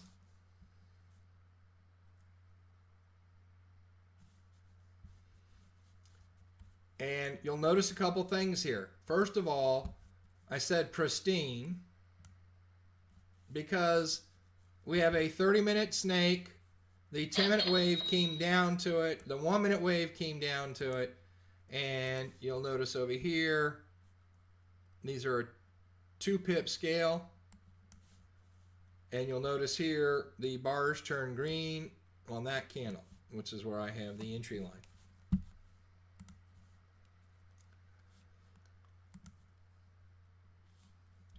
Should have been colored green. It actually is green. You can tell I have it's green. It's just looking white. So, pristine because we look for the V's. Those are the best convergences when it's a great V. Okay. Notice over here, a little iffy. The 10-minute wave was coming in slower. You know, it didn't quite get to extreme. The 1-minute wave came extreme, went up, kind of tagged. We know that's a convergence, and we don't worry about it if it's not because pieces of 10 will get out. But notice how this one's much cleaner. It's just much cleaner. You know, you've got the nice sharp 1-minute wave coming down into the 1030. It starts to leave, and we don't get any solid green bars from here until here. So it's all that's no-go until we get the green bars. Now we have our trade.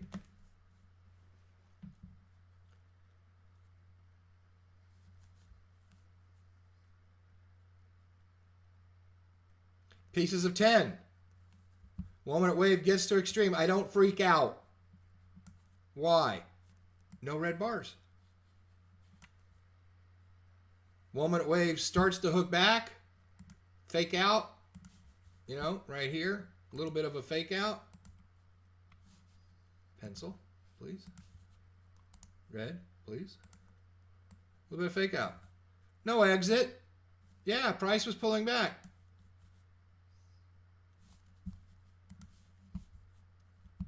Price pull back. Again. No exit. Wait for the red bars. Exit. That is a textbook convergence, bar flip, peak 1 flip with red bars. There is what I used to call the Trent trade, because that's what Trent does a lot. Looks for the 10-minute convergence, doesn't matter that it's 30. Looks for the cleaner ones, gets in a reasonable size closed candle. Here you can tell this line to this line is 2 pips. He started just a little before the line here, and he essentially wicked up, came back and closed. It was like 2.1 pips or something. Nice 2-pip move. Closed candle, bars flipped on the closed candle. Nice V convergence. That's why it was labeled pristine. It was the 9.5 out of 10. The only thing that might have made it a little cleaner was the V could have been a little sharper. But nonetheless, we got a good V. So that's a 9.55 out of 10. The exit was easy. Now, you can already see it on the chart, but let me bring it to your attention. So we exited the previous trade, which was right here. There's our pristine convergence, our 2-pip closed candle entry. Price went to the peak 1, went to the top.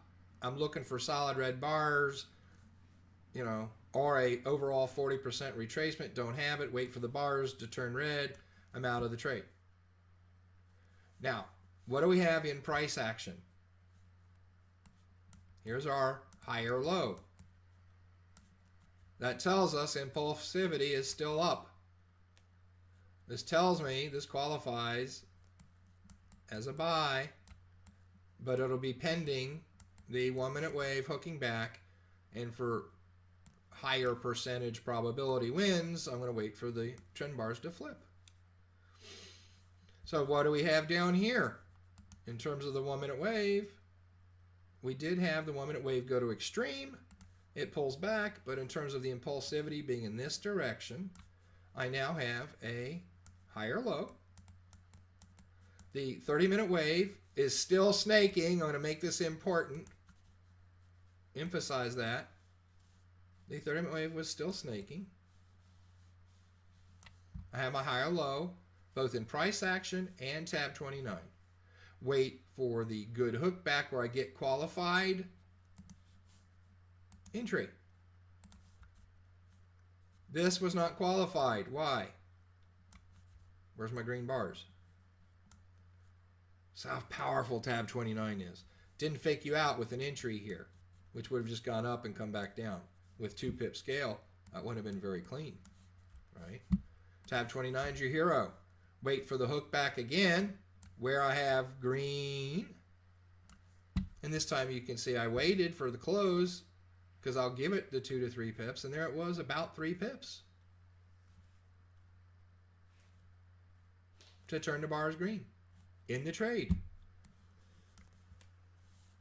Tab 29, peak 1 goes to the top. Is that the exit? No. Anywhere in here? Nope. Wait for the bars to turn red or 40% retracement. The bars turn red on a closed candle right here. Not only that, what else do you have going for you? Why would that make sense? Evening star candle formation. I don't do a lot of candle formation stuff, but I do evening stars and morning stars, and I show them to you all the time. At the time, price turned red. So that's why I posted these. This is textbook. What does it mean when I say this is textbook? It means that's what you want to go looking for. Take pictures of this. If it's easier for you to have a notebook like Dallas has this diagrammed out. Oh, higher low here, higher low here. Wait for the hook back that's validated because I get green bars on the candle close, and if this was taking too long to close, I would have entered right here anyway, 2 to 3 pips. Diagram it out.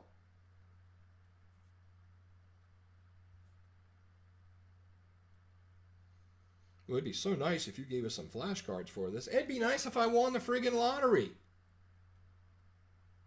Be the MacGyver. Be the entrepreneur. Be the person that wants it. Well, the reason I'm not a successful trader, the reason I'm not going to make $1 million in 2 years and 24 months, is because Steve didn't make me flashcards showing me where tab 29 trades are. No, but I've given you several videos. And if you can't take screenshots and create your own cards, if you can't diagram it on yourself, see ya later. Not being grisly, I'm just being honest. Trying to have a little fun with my sarcasm.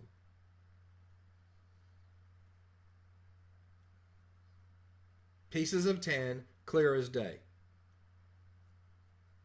Now down here, well, this was a classic pieces of 10 because we had the higher low, and we had the higher low, and we had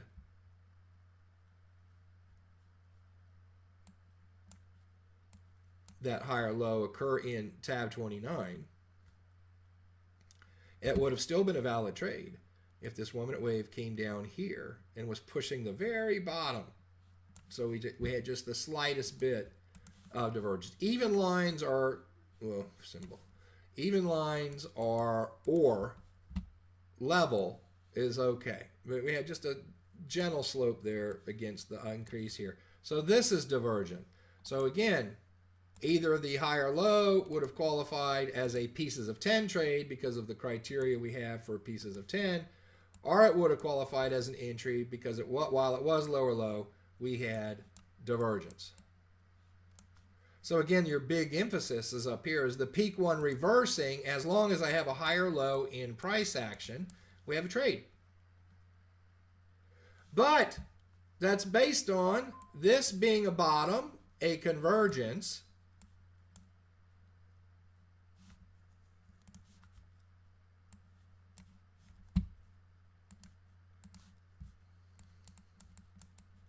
And we have that convergence here. And,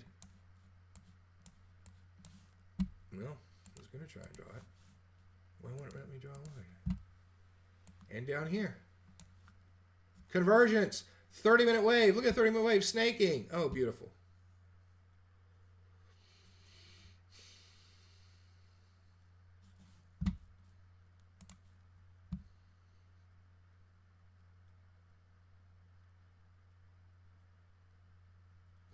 Let's look at this from the opposing side.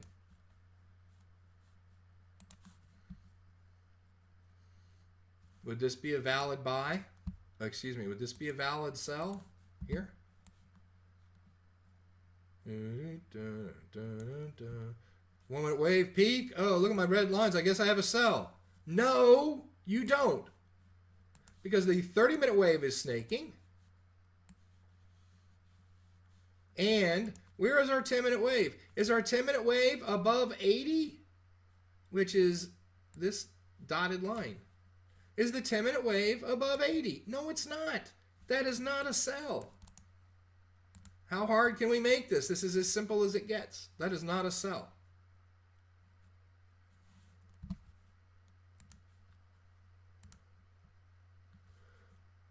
Pieces of 10 or divergence. We're good to go. Now, let me bring up a chart, a trader's chart. Some of you may have seen it. It's not important who put it up. I just want to bring clarity because I think they had some RAS issues, and I'll explain what those RAS issues are. So, bring this up. And again, thank you, Trader, for posting. Thank you for admins that help compliment on this to bring this up and get this looked at. And what I want you to look at here, and again, we need to work on these. We've talked about this. You know, don't use white for these lines. If you're using a black background, use charcoal, which is the one right next to the black. You'll still be able to see the line, but it doesn't make the chart hard to read. Same thing with your timelines. Make them charcoal, guys. All right, so red line supposed to be the entry. We have a 1 minute extreme. And we have green bars. But here's the problem with the mindset of the trader at this point. Their RAS was focused on one thing only. And that is 1 minute extreme and trend bars. Now, from that perspective, granted, that trade entry looks a lot like my pristine trade entry. What do we have? 1 minute wave at extreme, green bars, trade entry. Notice the entries. But what's the difference? Where's the 30 and or the 10 in this trade? The circle here represents a harmonic wave convergence. What does that mean? It means impulsivity is up. What do we have here? We have a 1 minute wave at extreme. In reality, what is that 1 minute wave at extreme? Let's think about this for a second. What is that 1 minute wave at extreme?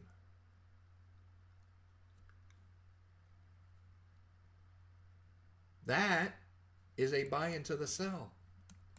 And that, my friends, a buy into the sell is not the same as a harmonic wave convergence. Harmonic wave convergence, I have the 30, the 10, and the 1. I have 3 waves. The C is important in understanding this. Converging. There's the 30 wave, the 10-minute wave, and the 1 minute wave, and they are all converging.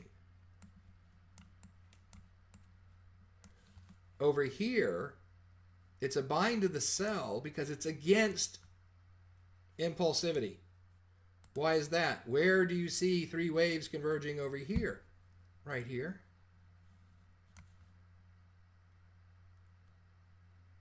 Impulsivity is down.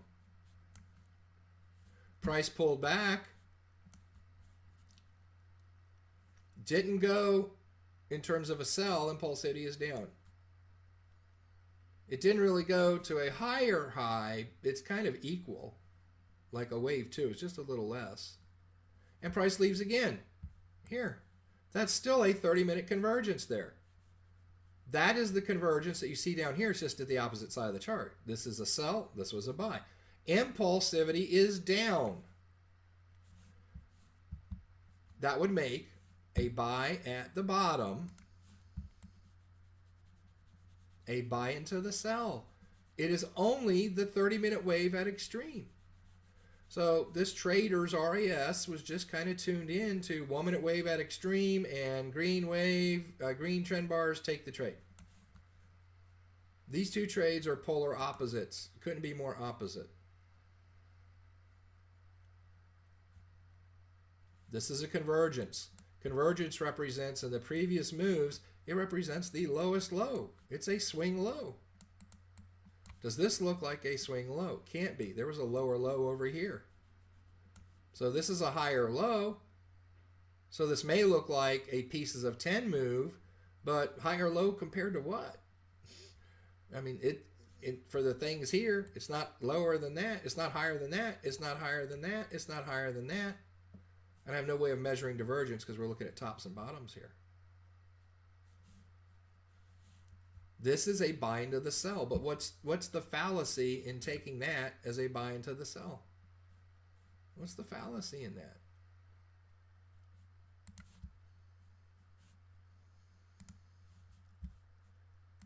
In order to take that buy into the sell, so impulsivity is down from the convergence. Where's the last convergence? One of those things you do. Come to the chart. Where was the last convergence? Last convergence was here, 30-minute convergence, 30-minute wave, 10-minute wave, 1-minute wave leaving, wait for the red. So you didn't even have it until the second move. Which is why you wouldn't have, see how TAB29 protected you? Here they are converged, right? Here they are converged. And from the time the 1-minute wave actually leaves, it's real tight whether you would have had that as a trade or not. Maybe. But mess around, we have a pullback.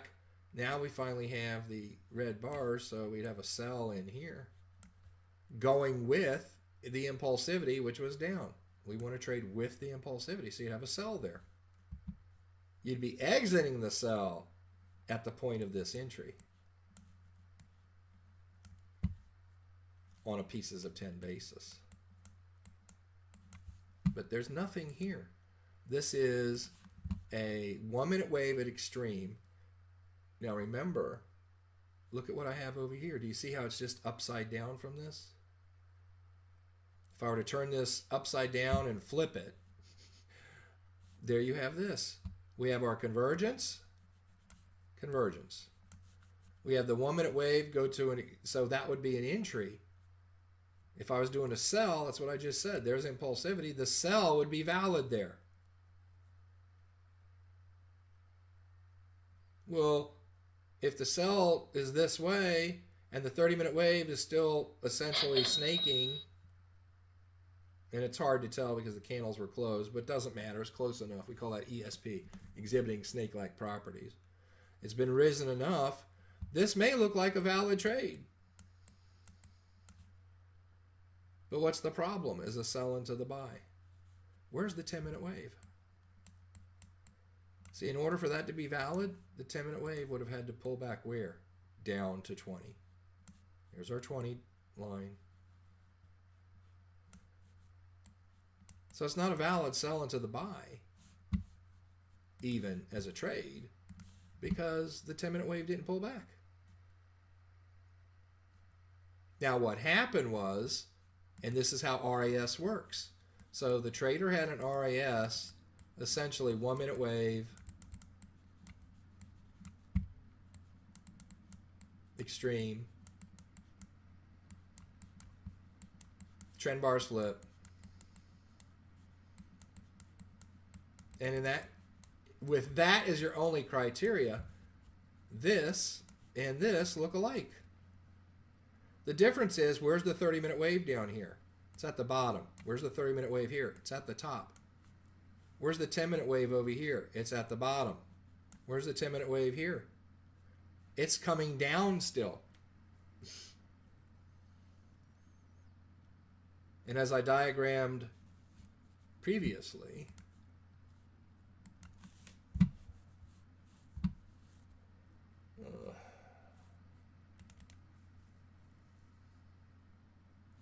sorry.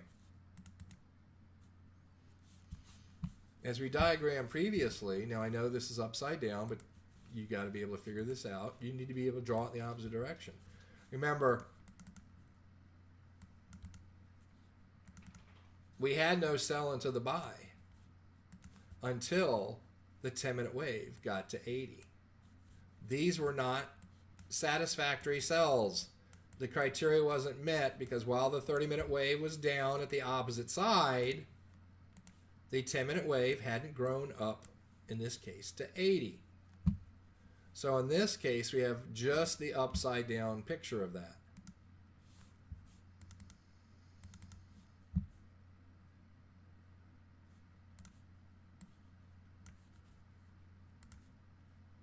Here was our convergence.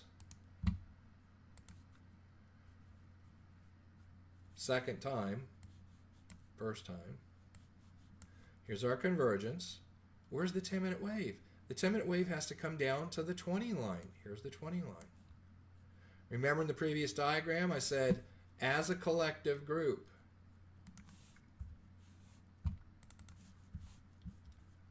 anything short, in this case of the 80, it's just the opposite extreme, anything short of that, as a group, nonetheless individually, any one of those where the yellow wave wasn't up to 80, any one of those collectively had less than a 20% chance of success.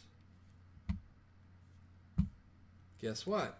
Why was this trader who had an RAS already thinking this was a valid trade? Because it looked like this in terms of 1 minute wave extreme, 1 minute wave extreme with green bars.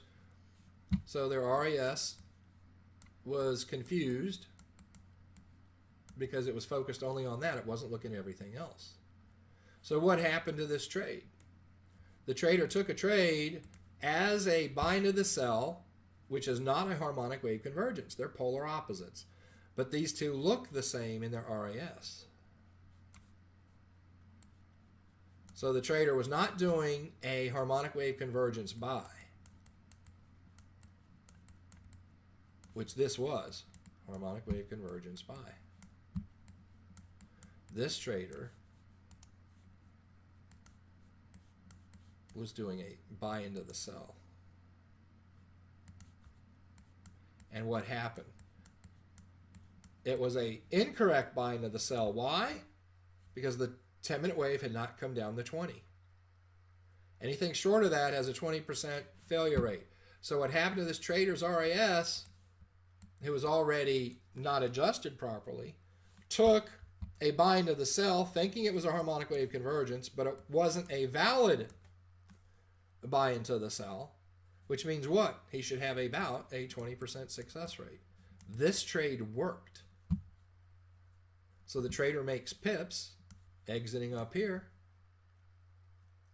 Okay, where? 1 minute wave got to the extreme. He had his red bars. He had a valid exit on a bad trade. The trader makes pips on a trade he should have never taken. What does that do? It reinforces the RAS that he did the right thing.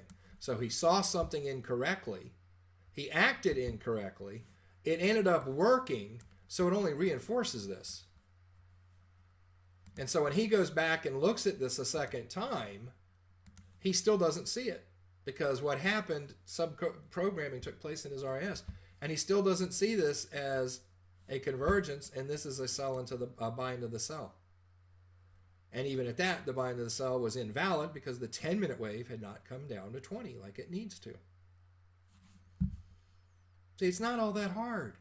It is the difference in where tab 29 and new traders confuse themselves. What happens is this.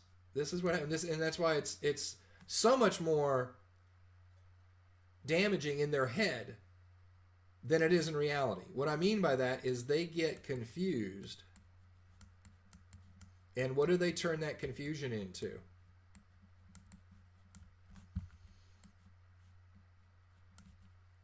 A sense of overwhelming, being overwhelmed.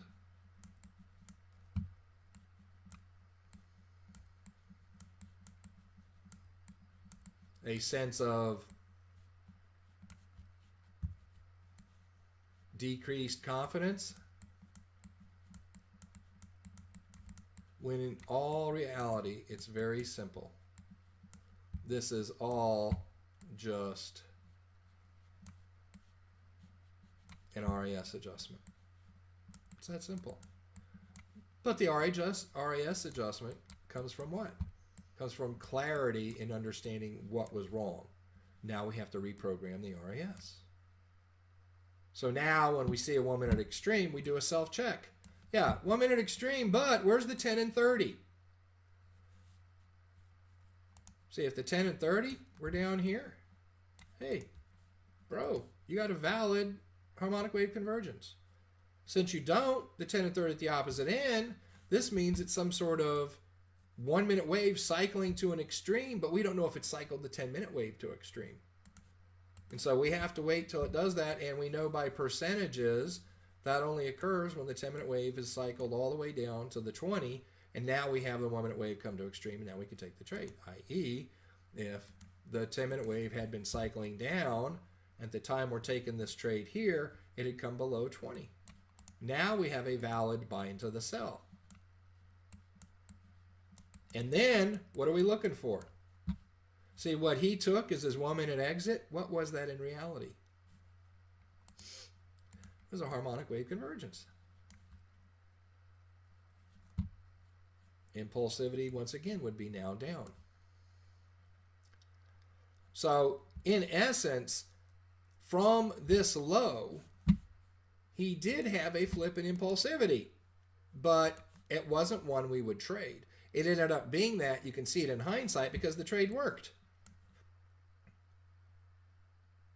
But notice what we have. Here's one high. Here is a higher high. That's why we went from one convergence to another convergence. Next convergence in the same trend should always be a higher high. By definition, it has to be. But this is not a buy into the sell. It wasn't valid. The fact that he got some pips off of it only reinforced the negative RAS. It said, hey, it was okay to do that because you made pips off of it. And therefore, it's very frustrating when you hear an admin tell you you shouldn't have done it because, first of all, you thought you should, and after all, you made pips. And isn't the name of the game winning pips? So blast these admins who are telling me I did something wrong. You see, that's this human process. That's not a particular trader. That's any new trader. You thought you were doing it right. You made pips off of it. So what the heck are they doing criticizing me? Why are they trying to make corrections on this? Well, it's because your assumption that it was the correct trade to make. That's why. It was an incorrect trade. All right, so we covered quite a bit today. And we covered most of the cases. It's a 10 or 30-minute convergence. In terms of pieces of 10, price action has to give me the higher low in order for me to take another trade or to take a second trade or to have exited and now get in a second time. Price action, in the terms of a buy, price action has to have a higher low. In terms of the indicator, peak one doesn't have to be higher or lower. If it's higher, well, you got a straight pieces of trade entry. Higher low in price, higher low in peak one. If peak one is lower, I have a lower low, then I'm going to have divergence. It's still a valid trade. So as long as I have the higher low in price, when peak one flips and gives me green bars, I have a trade. The exits are all good. See, he did a great exit here. For a 1 minute trade, he did a great exit here. It was perfect. He waited till it turned pulled back and it turned red and he got out. So we know what harmonic wave convergence is. It's the 1 in the 10 or it's the 1 in the 10 into the 30. And we're looking for the bars to flip as we move out of that, as the 1 minute wave moves out. We're on a 1 minute chart because the 1 minute wave will move out faster. We want to see that. The other trade option we have is pieces of 10. We've beat that dead horse. And the other trade we have is a sell into the buyer, buy into the sell. And there's only one criteria, and that is the 30-minute wave is snaking, and the 10-minute wave is actually pulled back above 80 or below 20. And then the 1 minute wave goes extreme. We have our trade. So, guys, take this video. I know we're pushing 2 hours, hour and 55 minutes. Consider it an OCR well worth spent. Take this video, watch it a second time, taking notes. You draw out your flashcards of what are valid trades. I covered them all here.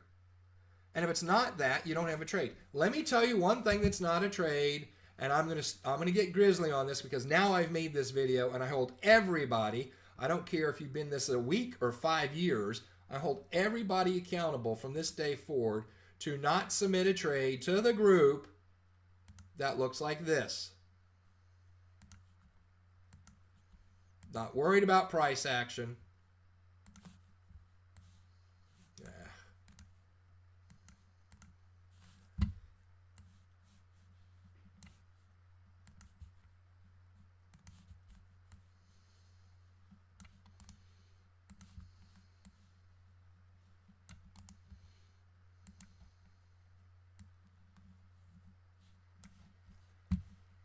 Ladies and gentlemen, or as Jed from IML used to say, boys and girls, when you submit something and you've said this was a trade and your chart essentially looks like that, what you're going to get back in my comments, if I'm the one that sees it, and I'm asking all the admins to do the same thing, and that is in the comments, not just some big long sentence, nothing else except a comment that says no trade. I don't care how elaborate the trader's comments are. That is not a trade. It is not a convergence because there's no convergence. It's not a retrace extreme. The 10-minute wave is a buy into the sell. The 10-minute wave is not down to the 20. This is a nothing trade.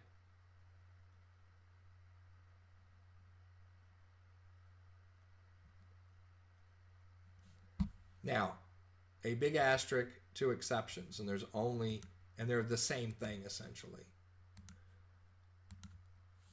And that is a trend line or a pitchfork.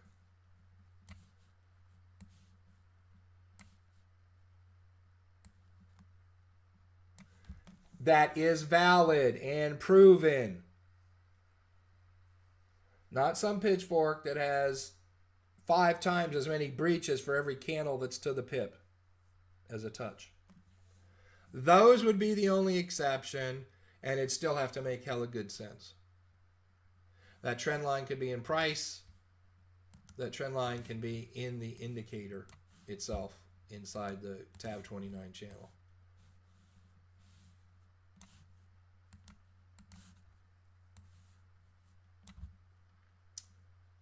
Then, cha-ching, and only then, may there possibly be a reason to take a 1 minute extreme.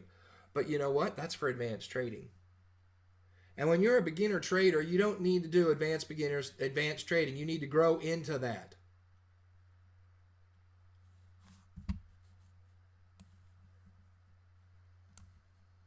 Let's come back to the opening question.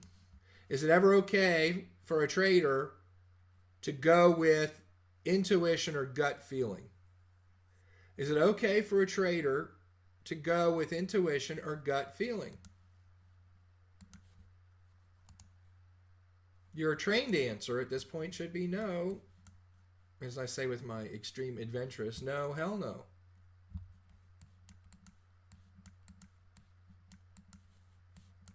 Is it okay? Is it ever okay with a trader going with intuition or gut feeling?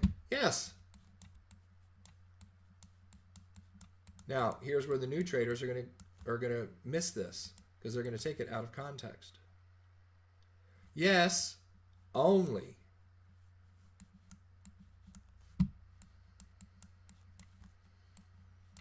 with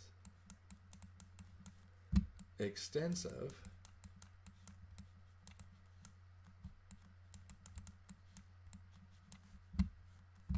KSP.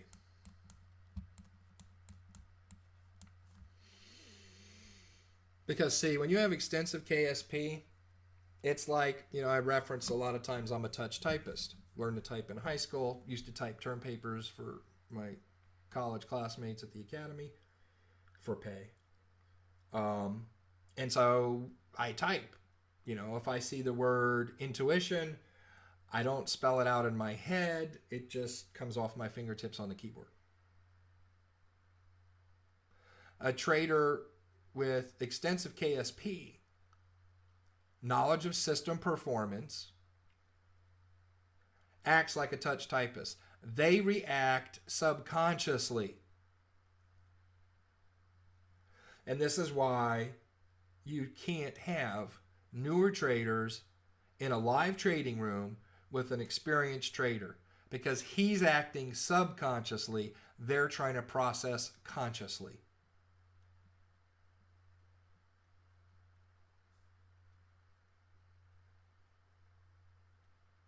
They are the typist who does the hunt and peck. And so if you say intuition, they're looking at their keyboard with their index finger. INTUITION,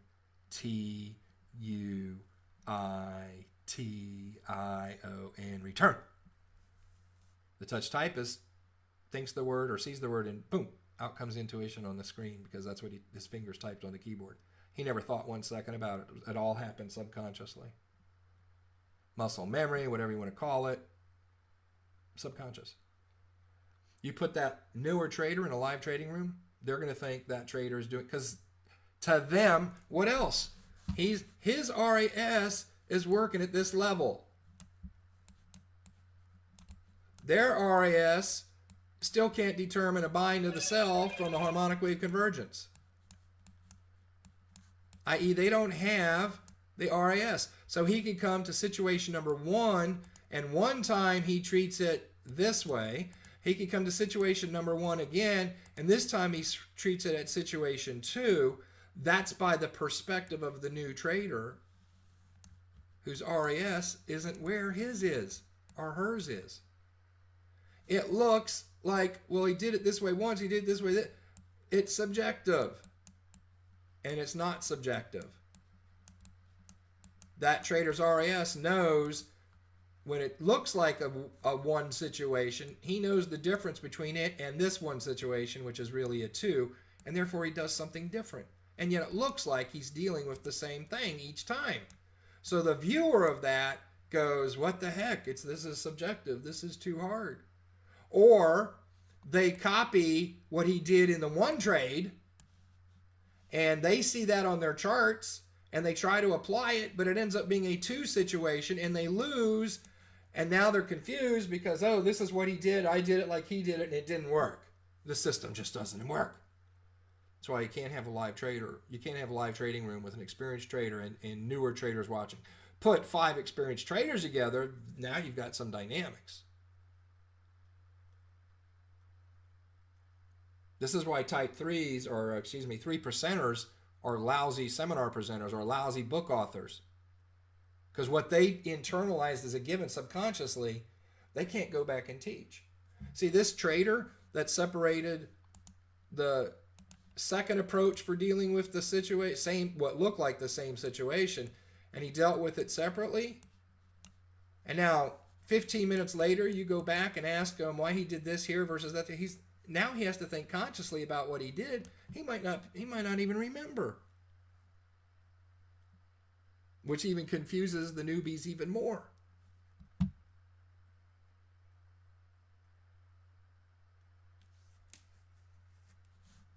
Doesn't work. So, can a trader use intuition or gut feeling? What is that really? when it looks like intuition, when it even feels like a gut reaction. Now, I'm not talking about a brand new trader who says, oh, I think this is going to go. I hope this is going to go. I wish this is going to go. I'm dreaming about the pips I'm going to make from this trade. That's not KSP. That's not intuition. That's hope. That's FOMO. That's desperation. A tenured trader, that knowledge of system performance leaves his conscious brain and then now is in his subconscious brain. So when he says, I think something, he's calling up KSP. When a new trader says, I think something, they're hoping, wishing, dreaming. That's the difference. So yes, as you mature and you have that knowledge of system performance, what we call intuition, what we call gut feeling, is really a subconscious knowledge based on volumes of trades in that particular situation. Now, how do you get KSP faster than others? How do you get KSP faster in your own trading evolution? Focus. With TAB29, we teach many things. You know, first thing I got you doing is pitchforks. Some of you from the IML side are doing harmonic scans. Some of you came in from multi-wave. Some of you skipped it and went right to TAB29.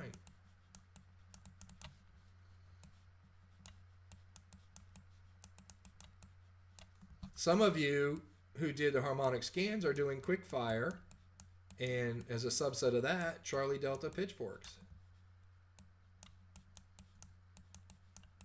Now you see Steve really messing with your mind, you know, that group, because now he's bringing up harmonic analyzer, he's bringing up snapback, nice trading system, he's bringing up Davin's 4 rules, he's bringing up one I looked at this weekend, and we'll be looking at Crypto Frenzy. Doesn't matter, it works for the Forex. So, you know, and then guess what? Let's go in here to TAB29. Oh, gee. There's 10-minute trading. There's 30-minute trading. I got Marianne and me out there doing 4-hour trades. There's lots of places for a newer trader. Now, some of this I have to move through sequences because I want to introduce you to it. But these are all places you can gain knowledge of sister performance. And all of these, you know, once you get past multi-wave, all of these can be layered on TAB29. Or TAB29 can be layered on all of them. Some people think TAB29 is standalone. Can be. The best I would say I would do with TAB29, or the least I would say I would do TAB29 is TAB29 plus Fibbo.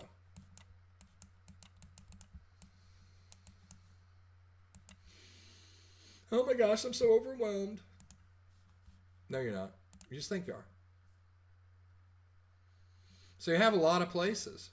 So once you go through the TAB29 trading, stay with me.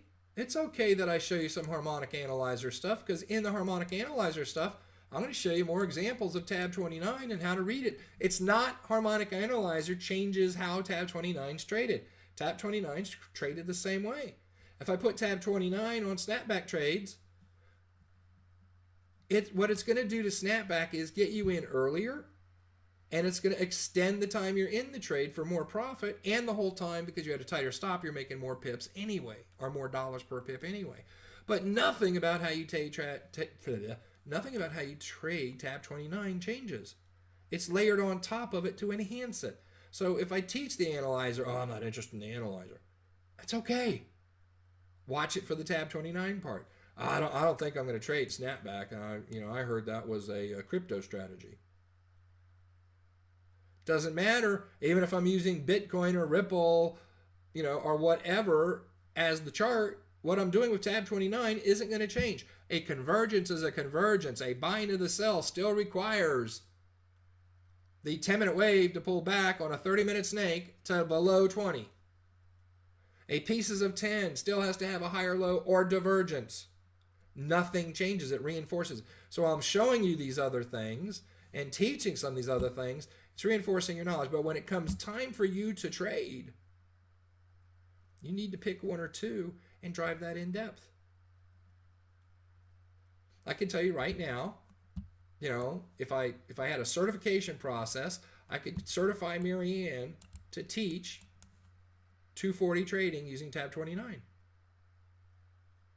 I told her the other day, because that's been her sole focus now for, let's see, all of February, all of January, started it before Christmas, in the late fall.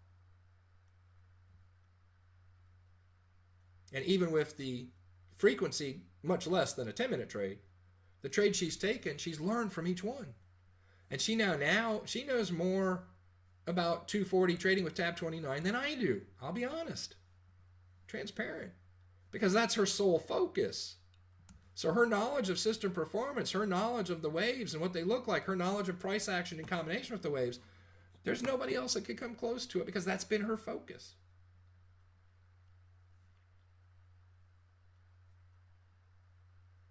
Yeah, I told her the other day, I'm teaching. I'm still drawing, and she does pitchforks with that. Let me make that a point.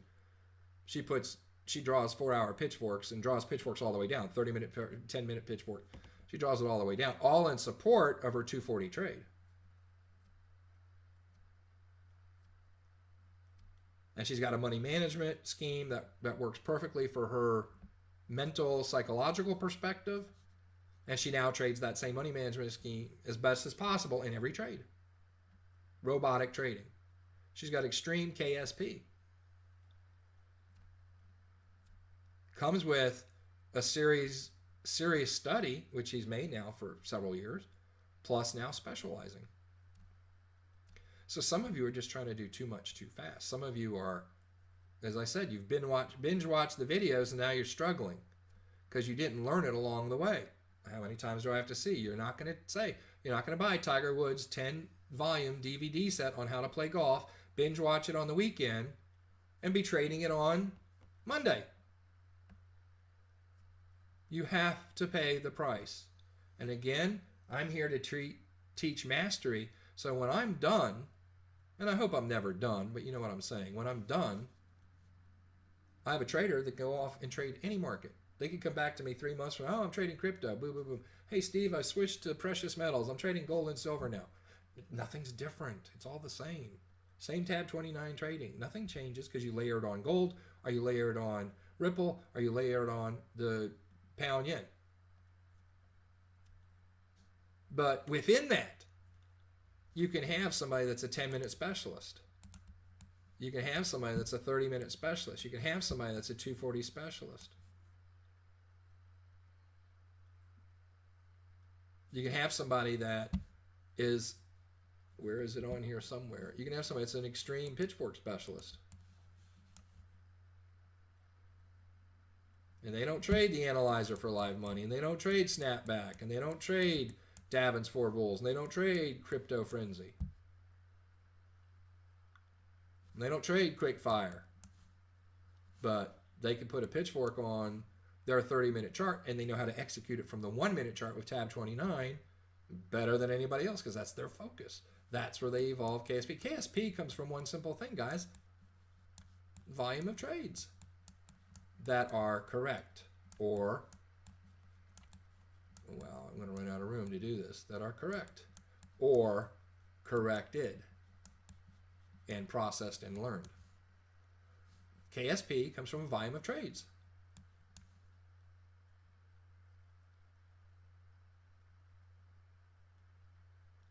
We had a trader in the Scans, Forks, and Fibos group, some of the admins are aware of this, who the other day went and made some post about, he took, get this is, again, he's not one of our tab 29, or he's not in a shredder program, but he said something like, I took 13 pitchforks. No, that's not what he said. What he said was, I took 2 trades.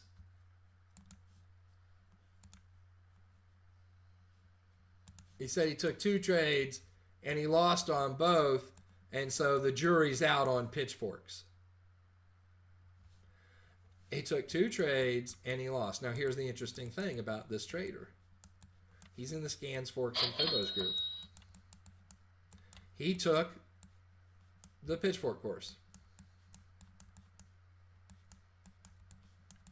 To the best of my knowledge, and I think a couple of the admins confirmed this, he had not posted 1 fork.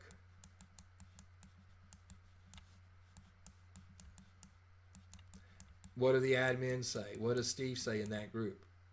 Just post your forks so we make sure you got them right. Don't go through the pitchfork course and try and trade it. I wouldn't be surprised if he was trading it with live money. So he goes through the course. The first comment we hear from is, I took 2 trades and lost. I'm not sure. The jury's out on pitchforks. Don't know how many he took. Maybe he took that 13. I don't know where I got that from. Maybe he's taken 50. Maybe he's done 50 and now he's trying to trade it. We haven't seen any of these. So he may be trading perfectly wrong. Remember, Brian used to say, practice makes perfect. Unless you're doing it wrong, then you're going to be perfectly wrong. The amount of practice doesn't matter. If your RAS is twisted and you're getting it wrong, and the admins know, because I'd say 75%, that might be a bit of an embellishment. It might be a little less than that. When they post their first fork, it looks like this.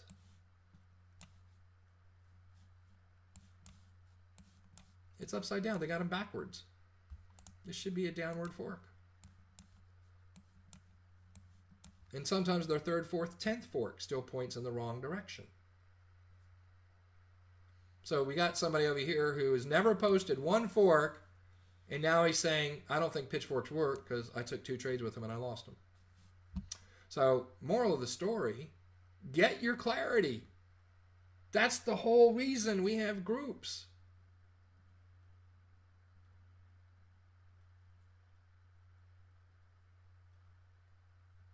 Even the trader here that did the incorrect buying of the sell comes to me and says, hey, Steve, could you do a video to help? Because I'm my head's just fogged right now. I'm not getting it.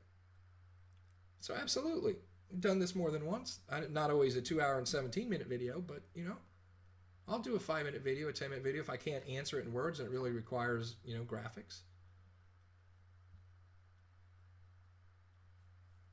But to sit and trade and get frustrated because something's not working and you're getting it wrong, or worse, some of your trades are working and now you post one and everybody jumps on you and you're all frustrated because you took a handful of trades,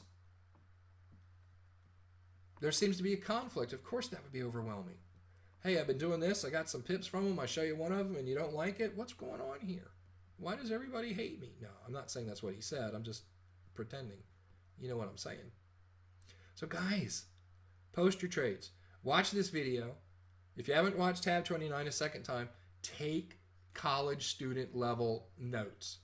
As if you're in... See, most of you want to be live traders, but you're not trading it live. Seriously. Most of you want to be, you get excited by the $1 million in 24 months. I'm not saying falsely excited because that is a reality. It can be done with 5 pips a day.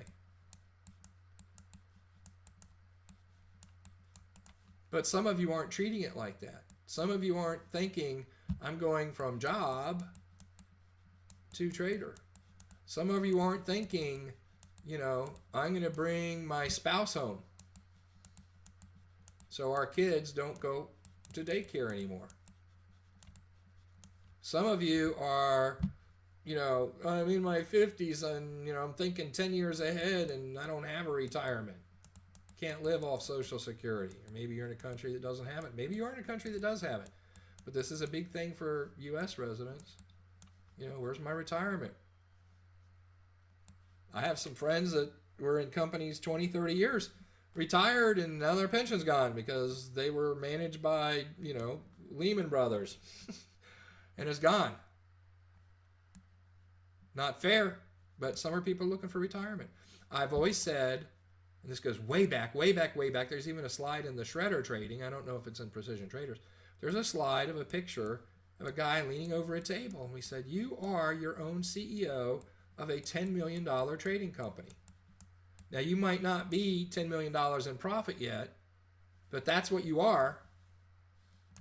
And your action should be based on, one of the sharks from Shark Tank seeding you $10 million as a startup to go do this trading company. And some of you just are not treating it that way. My favorite show comes on TV tonight. Hey, let's go grab a bite out. $120. Couple bottles of wine, a nice meal.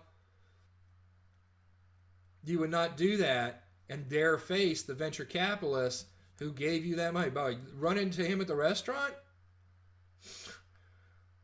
The guy that funded your startup, and he sees you eating, this expensive meal? Are you serious? You're not acting like the CEO of a $10 million company. You're acting like not even the lowest level employee. Lowest employee in a job. The typical minimum wage, fast food worker. Doesn't say thank you, gets the change wrong, not everything's in the bag. That's how some of you are treating it. So you need to step it up. You need to be that $10 million CEO. And a $10 million CEO is not even going to be taking demo trades unless they know what the demo trade's about. Yes, you learn from your mistakes, but the mistakes need to be at a level of competency. Yes, let me tweak this. Yes, let me change that. Not, I'm going to watch the videos and go be trading on Monday. Ask setups. Ask for clarity. I'm still looking for some good people, some good traders to come up and ask a question in a Facebook group. I watched the video. What did you really mean here? And they don't just ask the question. They send a little picture of something they drew on a chart. One of my biggest complaints is you guys want me to do the work instead of you doing the work.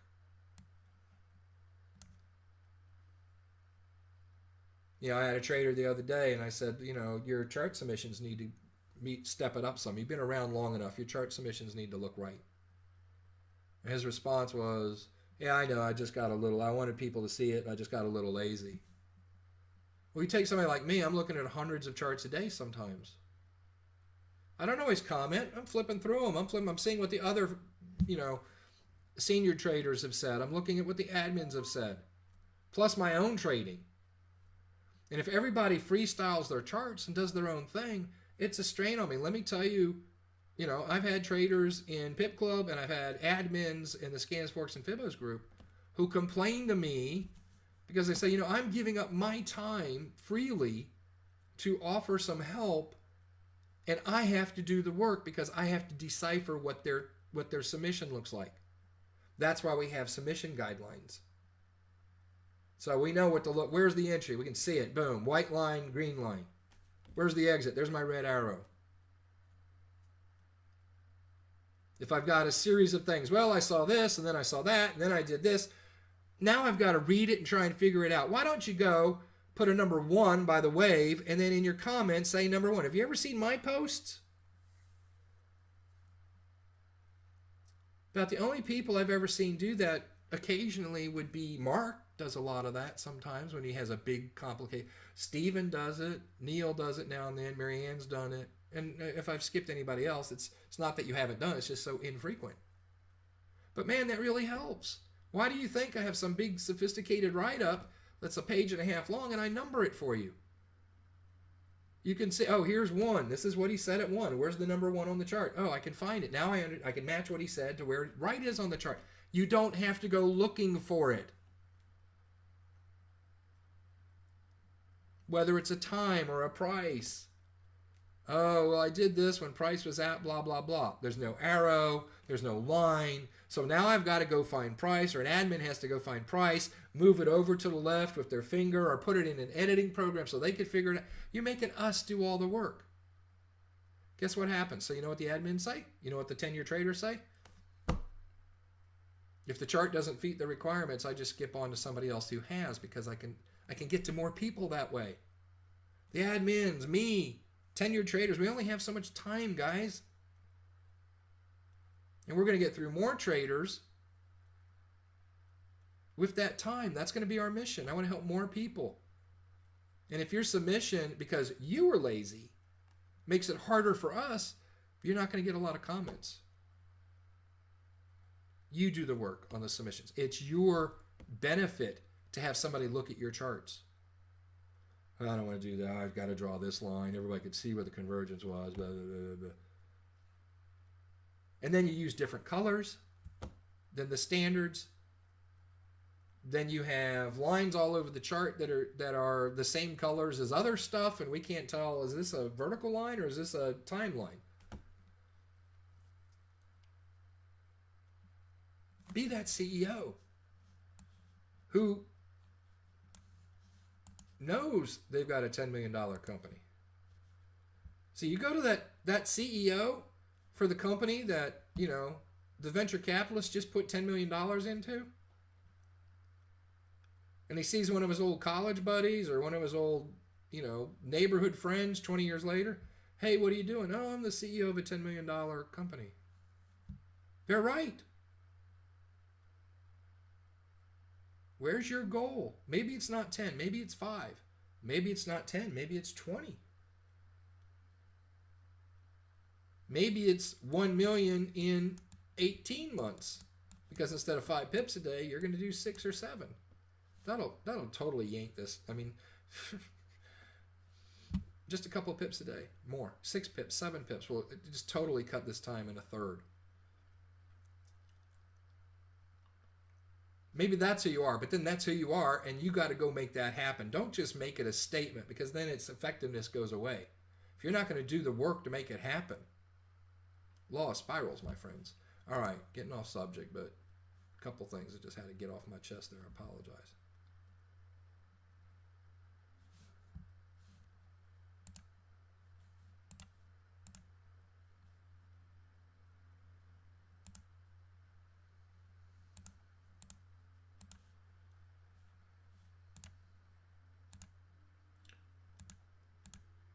So there you have it. Summary of trade types in detail. Now I go to the senior traders if I missed out anything. Go ahead and put it in the comments. I'm a big boy. I can handle. I told you I freestyled this. I did this on an impromptu basis because I think some people needed it. And when I redo it with nice slides, I want to be able to do it with everything and not omit anything. But I think I've covered pretty much everything from tab 29 in 2 hours and 28 minutes. With that, I wish you a good week, and I'll see you in Facebook land.